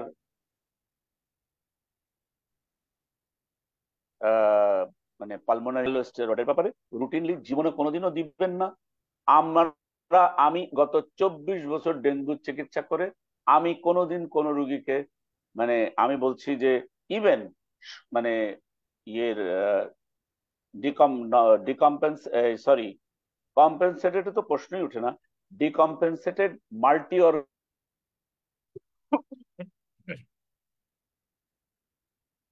অর্গান ফেইলিওর ছাড়া আমি আমার মনে স্টেরয়েড দিয়েছি। এটা হচ্ছে আমার ব্যক্তিগত অভিমত, এবং আমার সাথে নিশ্চয়ই হাসান একমত। আর সেকেন্ড কোশ্চেন যেটা ছিল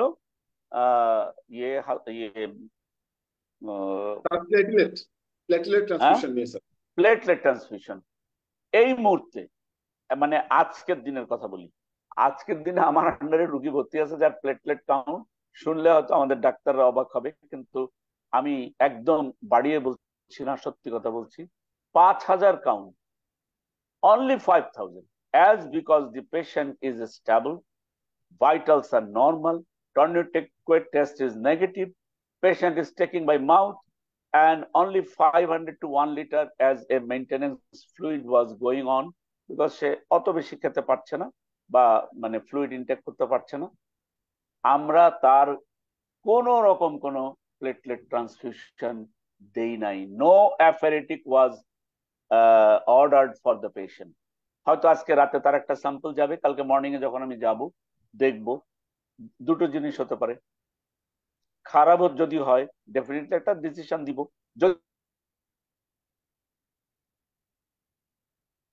যদি দেখা যায় কালকে 20,000, তাহলে মিশন ছুটি হয়ে যাবে।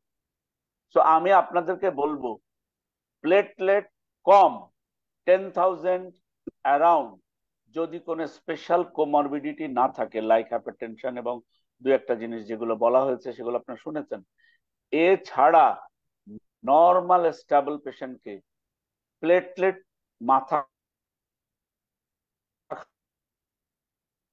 খারাপ করে দিবেন না, এটা আমরা সবাইকে ডিসকারেজ করছি। দয়া করে আবার দেখবেন যে এখানে সোশ্যাল কিছু ইস্যু আছে। ওই যারা একটু ঢাকার বাইরে চাকরি করেন তারা বলেন, স্যার আমরা তো দেই, রুগীর লোকরা এসে হইচই করে, 10,000 কাউন্ট হয়ে গেছে, আপনি দিচ্ছেন না, যদি আমার রুগী মরে যায় তাহলে কিন্তু আপনাকে আমরা দেখে নিব। এই ইস্যুর কোনো উত্তর আমি দিতে পারবো না। বাট আমি মনে করি আপনার ভিতরে যদি মানে বোল্ডনেস, বিজ্ঞান বলে, আমার বই পুস্তক বলে, সো আমরা অবজার্ভ করি আপনি ক্রস ম্যাচ করে আপনার ডোনার রেডি রাখেন, ওকে বিজি রাখেন, ওকে বিজি রাখেন, বলেন যে ডোনার আনেন, ক্রস ম্যাচ করেন, রেডি, ওনাকে মোবাইল নাম্বারটা নিয়ে রাখেন, সো দ্যাট আমরা যেন ক্রস ম্যাচের টাইমটা সেভ করতে পারি। ইফ নিডেড আমরা যেন ওনাকে টেলিফোন করলে এসে উনি ব্লিড করতে পারে। হচ্ছে আমি কিন্তু একটা টেকনিক্যাল বুদ্ধি দিলাম, এটা কোনো বইয়ে লেখা নেই, এটা আমরা আমরা আমাদের জুনিয়র ডক্টরদের জন্য এই বুদ্ধিটা দিলাম যে ওকে ক্রস ম্যাচ করে রেডি করে রাখবেন, বলবেন যে রেডি করে রাখছি, যদি প্রয়োজন হয় আমরা দিব। Above all it is late night already, এবং আমি মনে করি যারা উপস্থিত এখনো আছেন সবাইকে অসংখ্য ধন্যবাদ। হাসানকে আবারও স্পেশালি ধন্যবাদ যে চমৎকার প্রেজেন্টেশনের জন্য। আমরা আবারও শুনবো তার কাছ থেকে অনেক কিছু, এবং আমরা ডিসকাশন যত বেশি হবে তত ভালো হবে। Q&A, কোশ্চেন অ্যান্ড অ্যান্সার, আর চুম্বক কথাগুলো দিয়ে যদি স্লাইড হয়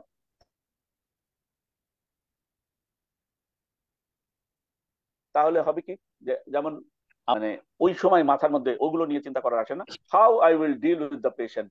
সো ওই কথাগুলো দিয়ে আমি আশা করি যে হাসান পরবর্তী দিন মানে আরো চমৎকার, আরো মানে খুব ক্যাচি প্রেজেন্টেশন আমাদের দিবেন, এবং সেই দিনের জন্য আমরা অপেক্ষায় থাকলাম। আজকের জন্য এহসান অ্যান্ড বিডি ফিজিশিয়ান সবাইকে অসংখ্য ধন্যবাদ দিয়ে আজকে অনুষ্ঠান এখানেই শেষ করছি। ইনশাল্লাহ আবার দেখা হবে। থ্যাংক ইউ ভেরি মাচ, অসংখ্য ধন্যবাদ। Thank you sir. Thank you very much, sir.